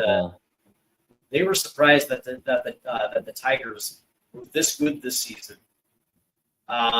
Good enough to lead that division for what it's worth. And I was like, did you guys fail to pay attention to the fact that Detroit was in the playoffs last season? And they upsetted the Astros. Yeah, and it looks like 0-2, and that is going to be 1-2. Look at that, the A's beat Houston. And don't forget, 7-1. the Tigers are also coached by AJ Hinch. Yep, cheater.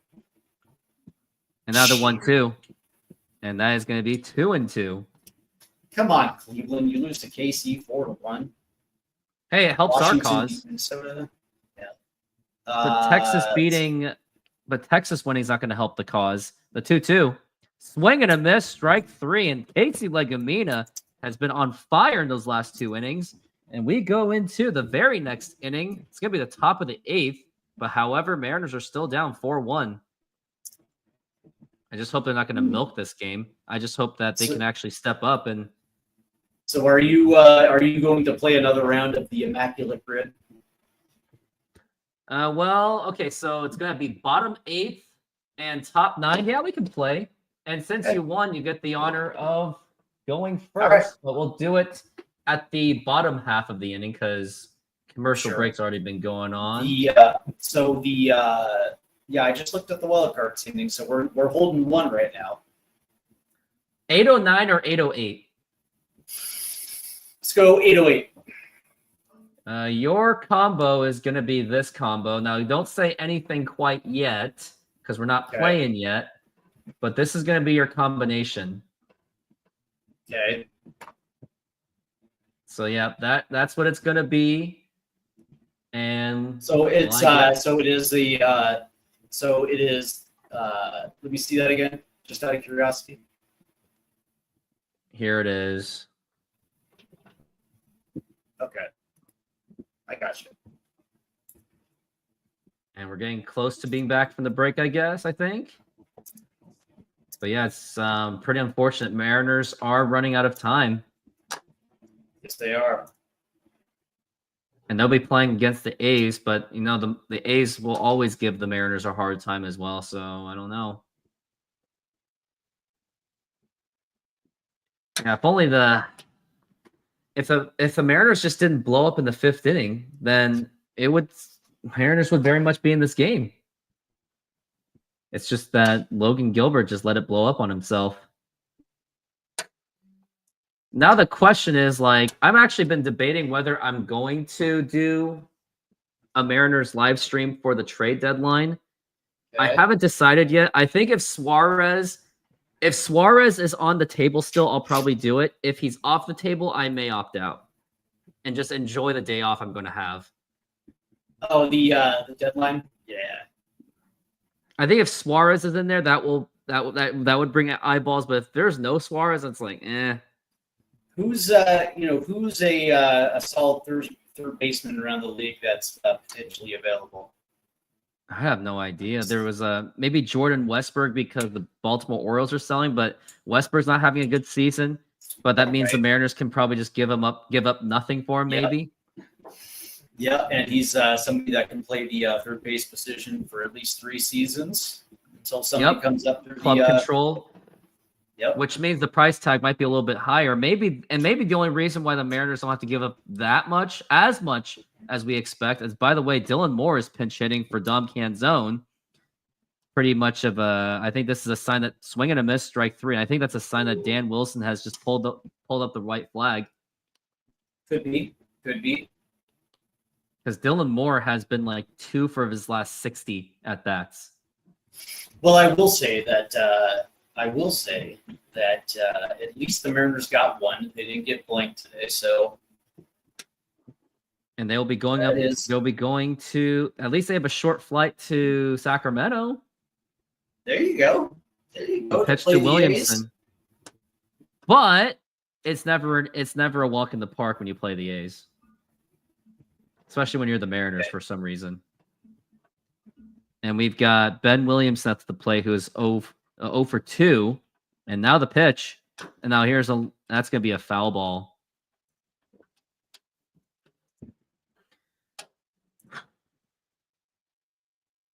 As we're at 0-2 for Ben Williamson.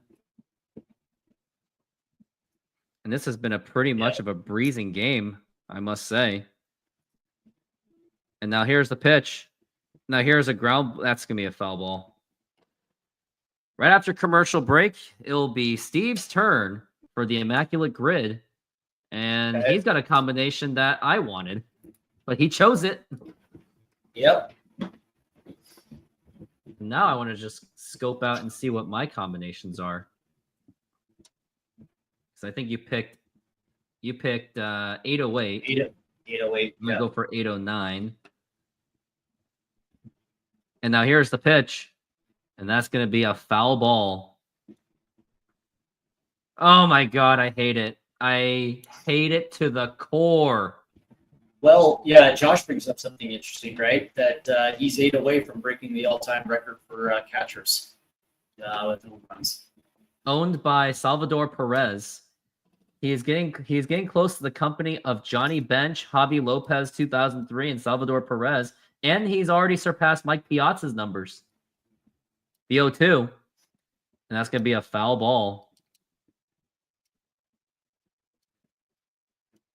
As we're at 0-2 for Ben Williamson. And he's actually been fouling it as much as he could. Let's go, Ben. Let's go, Ben. Benjamin. Yeah, go make me some Benjamins too. And the 0-2. Outside for a ball, 1-2. Here comes the money. Show me the money. I love the black man. Show me the money. As we're at 1-2, the pitch. And outside for a ball, 2-2. But yeah, if Cal Raleigh can get to that 50 home run mark, that'll be considered history. More than history, because last time a Mariner hit 50 home runs was in 1998. And that is a foul ball. Cal Raleigh he's on par with Mark. He's almost on par with Mark McGuire and Sammy Sosa of 98. He is about 4 home runs behind from Barry Point. But Barry Bonds had an insane August. What 2-2. what was the Low highest for a ball. that what was the highest home run total that Mike Piazza ever had in his career? 40. In season 40? Okay. So Cal's already broken Mike Piazza's. So he's When I was a 808 kid, when I was a kid, I always wanted to call him Mike Pizza. Well, I can ask that, Josh, right now. In terms of this season's home run race, he's sitting at 41, and he's sitting 3 clear of Shohei Ohtani. And by the way, Ben Williamson just walked, and now we've got Cole Young up to the plate. Let's go, Cole. Cole Young, one of the rookies of the team, Lefty called on up in lefty. late May. It's lefty, Surprised lefty they didn't damage. take him out, and the throw to first, and that is in time. And by the way, with that Josh Naylor trade, Miles Mastroboni actually got sent down. So that makes me wonder, is Dylan Moore out of options? Because he would have been the more correct player to send down. But the thing is, it seems he just doesn't have the options anymore. And he has a major league contract. Yeah, and I think he actually, if I'm correct on this one, let me just find out real quick. 'Cause I think It Dylan, sounds like that he can decline to be sent down. As we're at 0-2 for Cole Young, the pitch, and a swing and a miss, and that is a strike. yeah, he signed a 3-year extension. And this is his last season, possibly. Yeah, that it is. Next season he is a unrestricted Free agent. And I don't Yeah, think the so- Mariners are going to bring him back. Yeah, and this year he's making 3.9. Oh, one. You know how this works, right? So they're going to play him for half a season, and then past the deadline. They'll DFA him if they get any additions. Correct. They'll DFA him when the cost is easy to absorb. And that's going to be 1-2, and Cole Young is taking it for a ball. Josh Think says so ahead of Judge with Sosa and Mark and just behind Bonds. Yeah, like that's the pace, right? And you know, if Cal Raleigh were to finish the season with 61 and tie Roger Maris, that would be one of the greatest seasons. I think there was a balk being done. I guess Burke committed a balk, which is why Ben Williams is at second base. They could also use him as trade bait, Cal Raleigh or Dylan Moore. Because Dylan probably has no value. No, he's zero value at this point. As we're at Like, 1-2, and now the pitch. And that is a ball. If it was like April Dylan Moore, maybe. But Yeah, like if he was get you having a package trade. You know, if he was having the, I guess you could say a good Dylan Moore season where, maybe he's parking up 10 home runs and he's hitting like 280 and playing multiple positions. Yeah, you probably could. That is a foul ball. Yeah, he'd be a trade package player at best. Like he'd be the guy that is packaging with. Yeah, but it's like, okay, cool. Yeah, we're gonna send you our 2 top prospects and Dylan Moore, and it's like, nah. Like that doesn't necessarily work, right? No, and it's not like, and it wouldn't be like they're trying to pitch, salary. and that is going to be popped up, and no one's going to be moving on this one. And he makes the catch, and that's going to be 2 outs for the Mariners. Ben Williamson still has to come back to second base. But I also will say is like, why would any team in Major League Baseball trade for him when they know that they can just put in a waiver claim once they DFA him? Which I would imagine that the Mariners would do, depending what they do at the trade deadline. And hopefully they don't stand pat with Josh Naylor, because we know, just based on this series alone, getting Josh Naylor was not going to be enough. Right. Mariners still need that third baseman. I mean, I like Ben Williamson. I love his defense, but it's just not enough at this time. The pitch. Yep. And it's low for a ball. Like, we're at this point where developing prospects, the timing is just not there anymore. This is about trying to get the win so we can at least get the pleasure of still being able to compete with like the likes of George Kirby and Logan Gilbert. The pitch. Right. And then Brian Wu. Like if the Mariners had like 4 dudes in their lineup that were just consistently producing, you can carry up Ben Williamson, as long as he's like at least treading water. You know what I mean? Like if he was The like a 1-1. 250 hitter. Which Ben Williamson actually is. Ben Williamson's a 252 hitter. Right. That's what I'm saying. It's like you can carry that if you have like 3 or 4 dudes in the middle of your lineup that are consistently producing and consistently doing the jobs that they're asked to be doing. You can carry that. But since the Mariners don't 1-2. have That's gonna 4 be a dudes foul in their ball. lineup that are consistently producing, you know, it unfortunately Williamson sticks out like a sore thumb. And they're showing that J.P. Crawford robbed home run. He almost hit that Yeah. home run, but then Joe Adell made that catch. So Josh brings up an interesting point here. He says if Cal gets 61 to 63 home runs, Pitch. he probably wins the MVP and probably spoils Judge's chances to get the triple crown. Well, here's the I thing. don't think it would happen because Sosa, Mark McGwire got the 70 home run, but he still lost to Sosa, who hit 66. Which was stupid. But and the We're at only 1 reason and why 2. Sosa won it is because he led the Cubs to the playoffs. Yep, and Mark McGwire didn't Right. lead anything. That's the other, and I think that's another reason why And- Judge is still going to be MVP. And that's the thing. It's like, will they vote Cal Raleigh the MVP if the Mariners don't make the playoffs?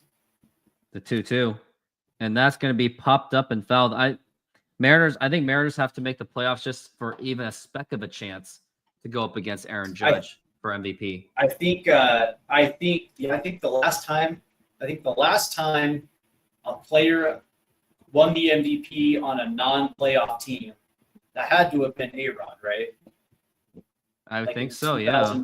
2003, maybe 2003, yeah, and the 2-2. 2 or 3. Now here's a chopper right to second base or first base, and he gets there in time, and that is going to retire the side. And let's go straight into the immaculate grid, shall we? And it starts now. Yeah, Trout won it too. Yeah, Trout won an MVP as well too. All right, let's start with Braves that were Dodgers. We're going to go Freddie Freeman.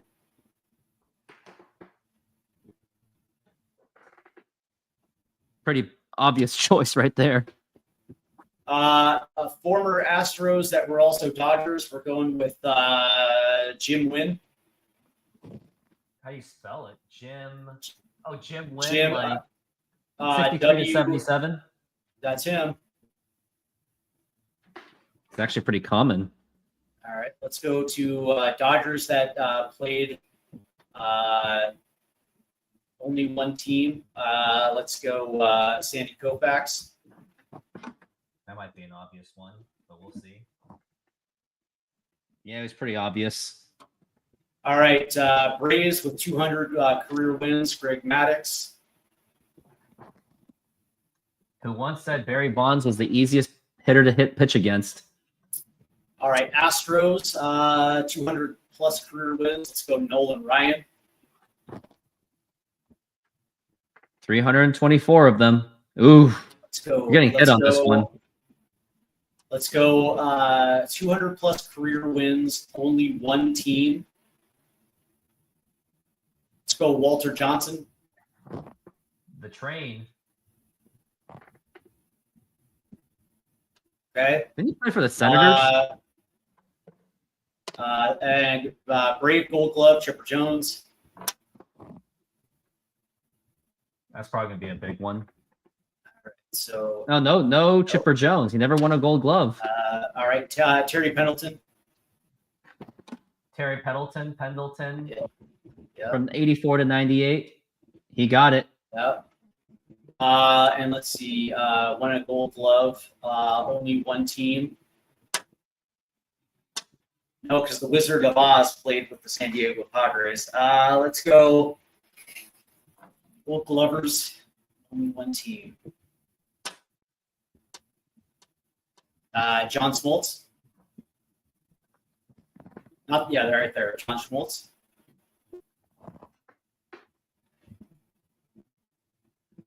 Nope. But you got a rarity score of 332, so not as good And I guess we'll see how I do as we are back from the break, and this is going to be Mike Trout up to the plate.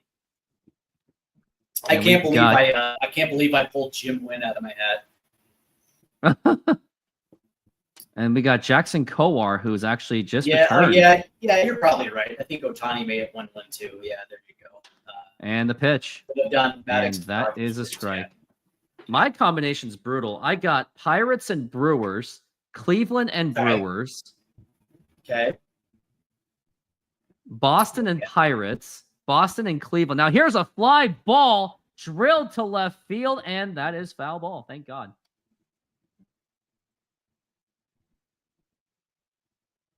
I'll was stick around close. for this one.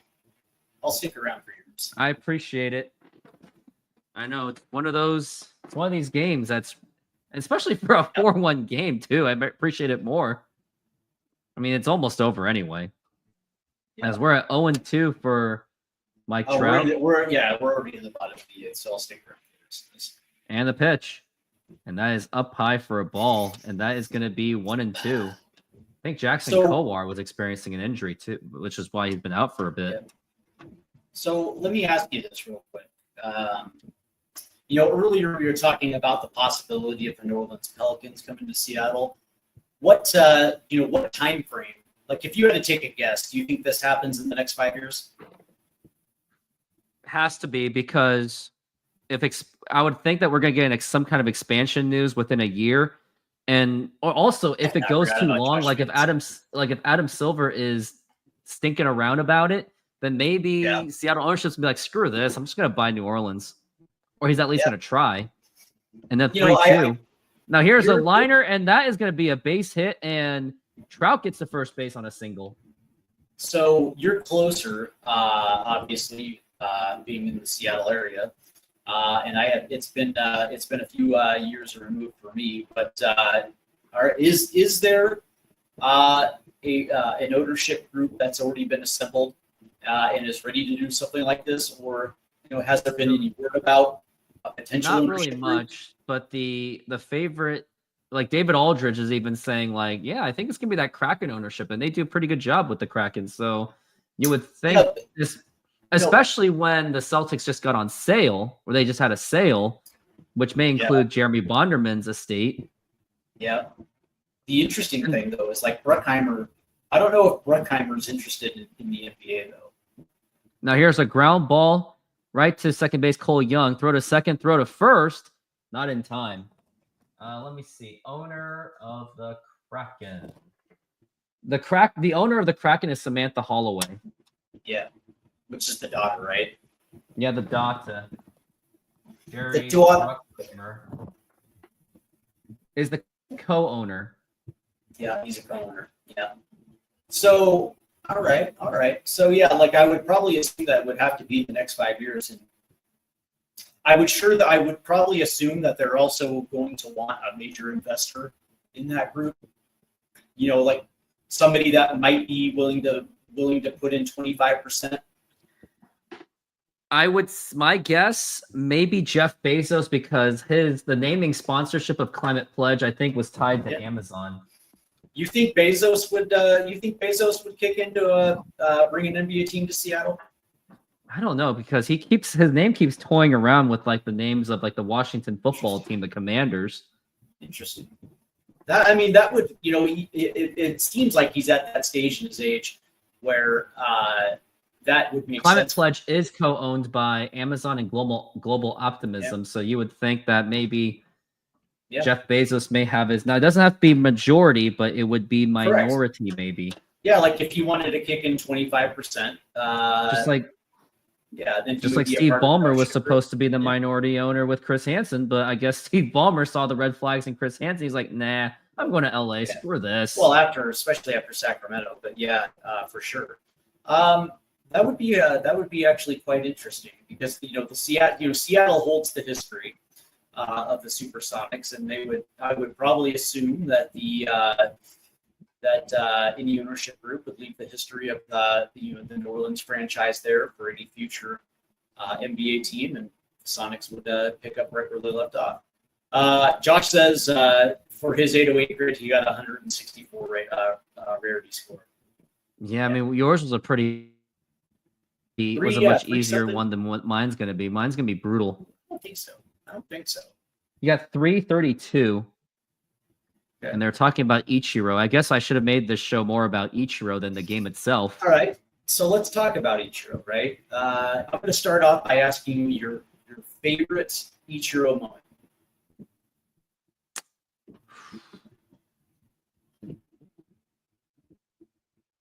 It was all those everything of 2001. If you just say 2001, watching his infield singles, his big throwing arm, like he was really fun to watch. And my most bizarre moment was in 2004. I was shuffling between the Mariners game because it was the Ichiro 258 day, and I just got Battlefront for the Xbox. I was shuffling around between the game, and twice when I was playing Battlefront, I missed the 257, and I was like, okay, I'm not going to screw this up. I'll play for like another 5 or 10 minutes. And then I missed it again. So that's one of my signature Ichiro moments, I guess. Funny. And I guess another, maybe this is not a favorite moment, but this is more of an infamous moment. And by the way, we have Joe Adela 2-man on. The World Baseball Classic 2009, South Korea versus Japan. I was all about South Korea. I was in the middle of the Ichiro hatred phase because the whole, he called Korea garlic. It was the rivalry, Korea versus Japan. Mariners stunk. He called him garlic. He said South Korea smelled like garlic as we got a ground ball, could be double play ball, throw to second and throw to first. And that is in time for the double play. And that's going to retire the side. And now it's time for the immaculate grid. Let's do this. Josh says it will be his view will be hard to get the Pelicans to leave Nola. While you're doing that, my favorite Ichiro moment, you're absolutely right about 2001. It's very rare when a rookie will win Rookie of the Year and the MVP in the same season. Just goes to show you how awesome he was that first season. And of course, the throw in Oakland, where he absolutely caught Terrence Long at third base, which was just unbelievable. But for me, it was breaking a George Sisler single season hit record, 100%. That was the fact that you were able to get nearly 300 hits in a season. It's unreal. And he was the most underappreciated. He was the most underappreciated star in Seattle. Hall of Fame in right field. Just going to do this for Ichiro. Okay. Hall of Fame in Cleveland. Bob Feller. Well, I can't use that then.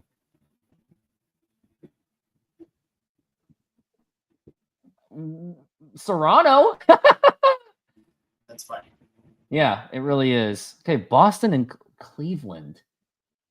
Don't really have a combo for that. Yeah, how about Ichiro cursing on national TV?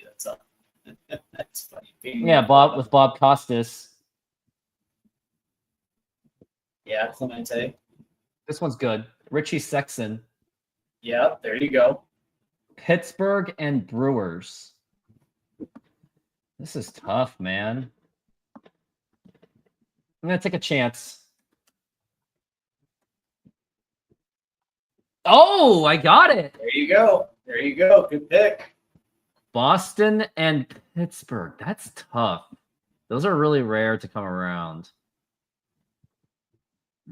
Boston and Cleveland, I would think there's some common on that.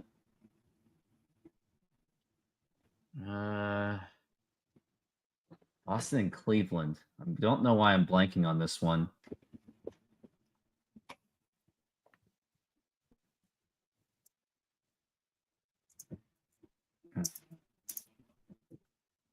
Talking about Fenway Park. Cleveland.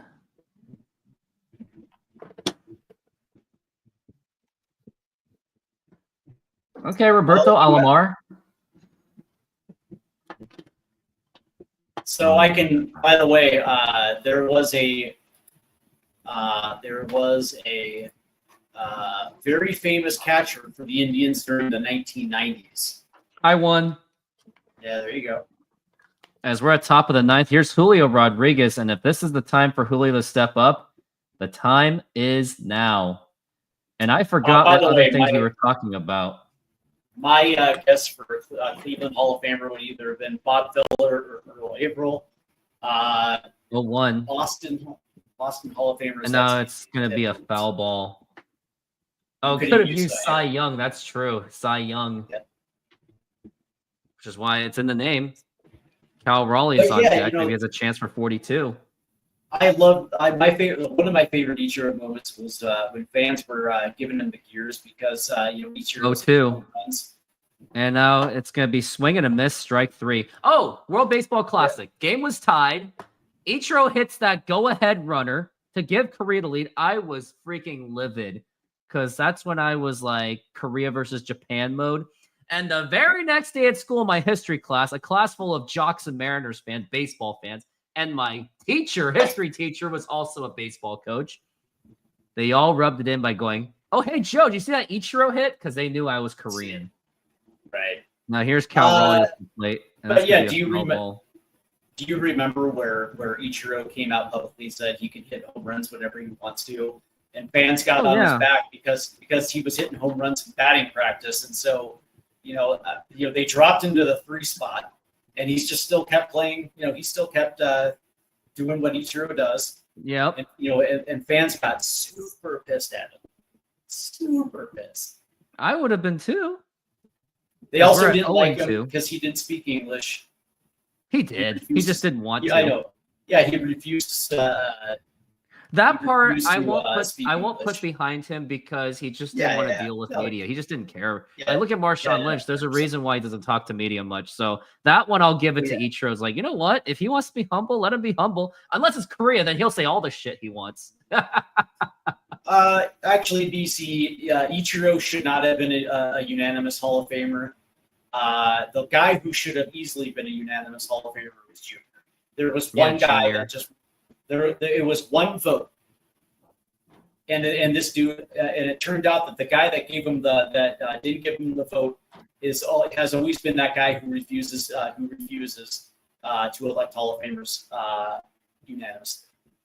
And here's the pitch to Naylor. Now here's a foul ball. But here's the no thing, face. though, right? Says he doesn't. I blame will say that Ichiro 100% is Hall of Fame, without a doubt. But unanimous, I don't know. Do you agree with nope. Pete Rose that his hits should not combine with Japanese hits? Do I agree with him? No.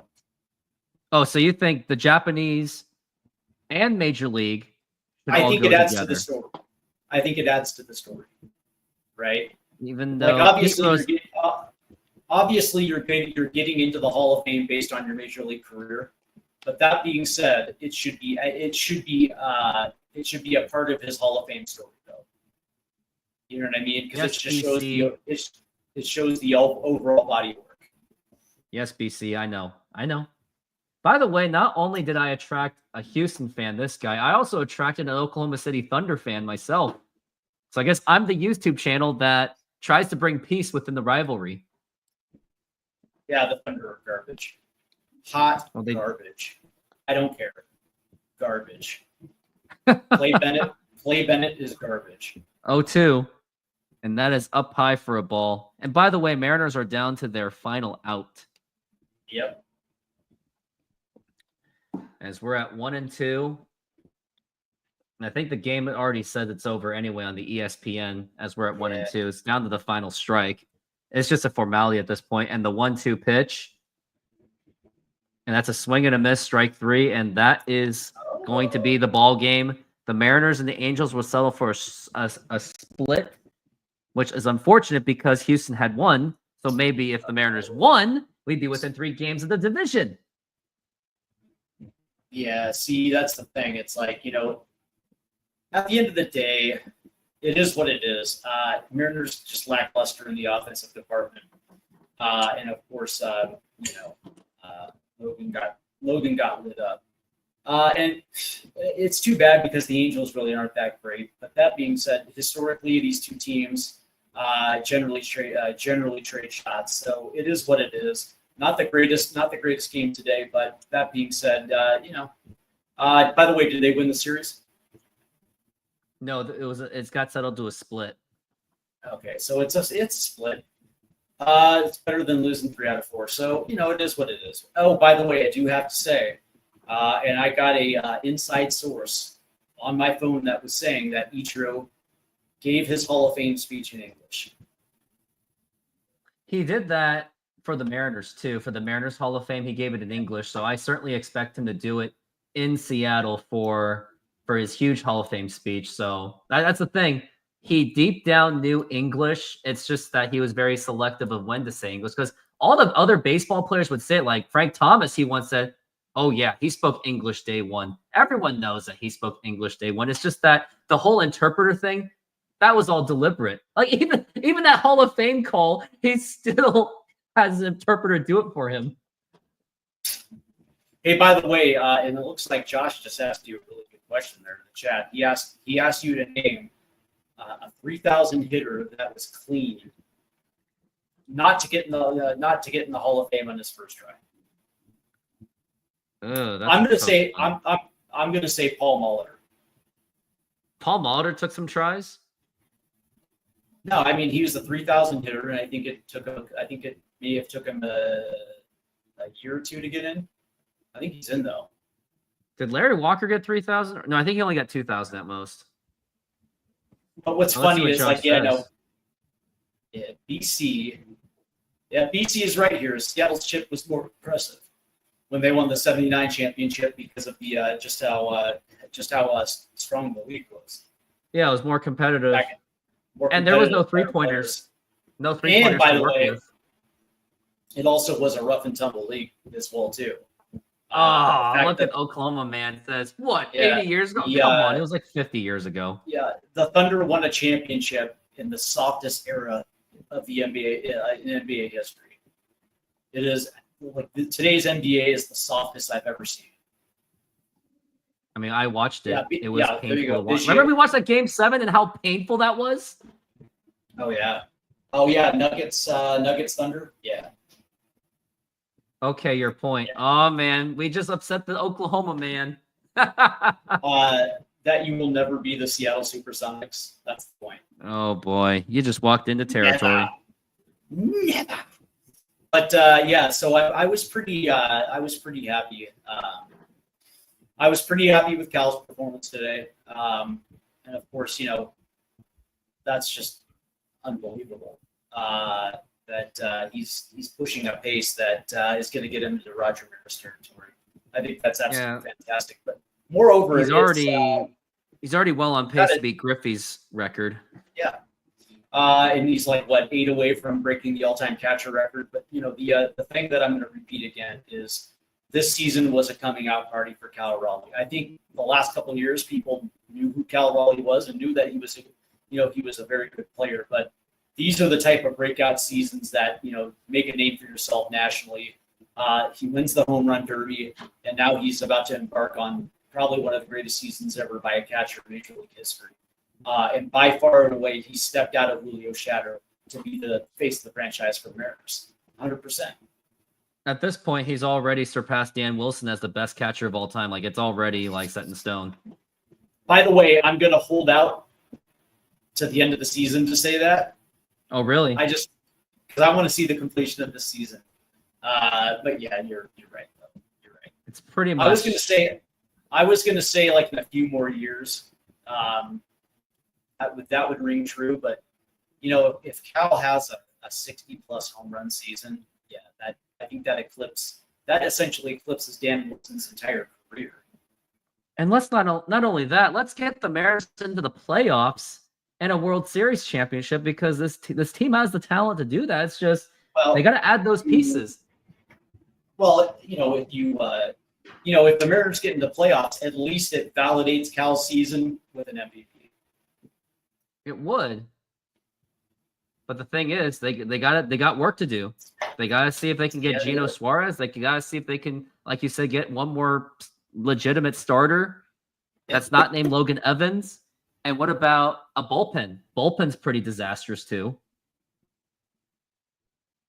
So there's that. But I guess we'll have to see. But I'm actually going to call it a day. And before we call it a day, I know We get it. We'll never claim each other's history. See, that's the one thing Oklahoma and Seattle fans agree with. Yeah, but They want their why- own history. But why does Thunder ownership still reach out to Sean Kemp and Gary Payton? They still do, don't they? They still do. You know the thing is, they still, if Clay Bennett actually pays attention, his own fans don't even want that. They're like, Right. no, that was Seattle's thing. Leave them alone. At least Yeah. Oklahoma's like, we want our own thing. Like, they're and the interesting thing is, like, both Kemp and Payton have routinely said no because my career wasn't played in Oklahoma City.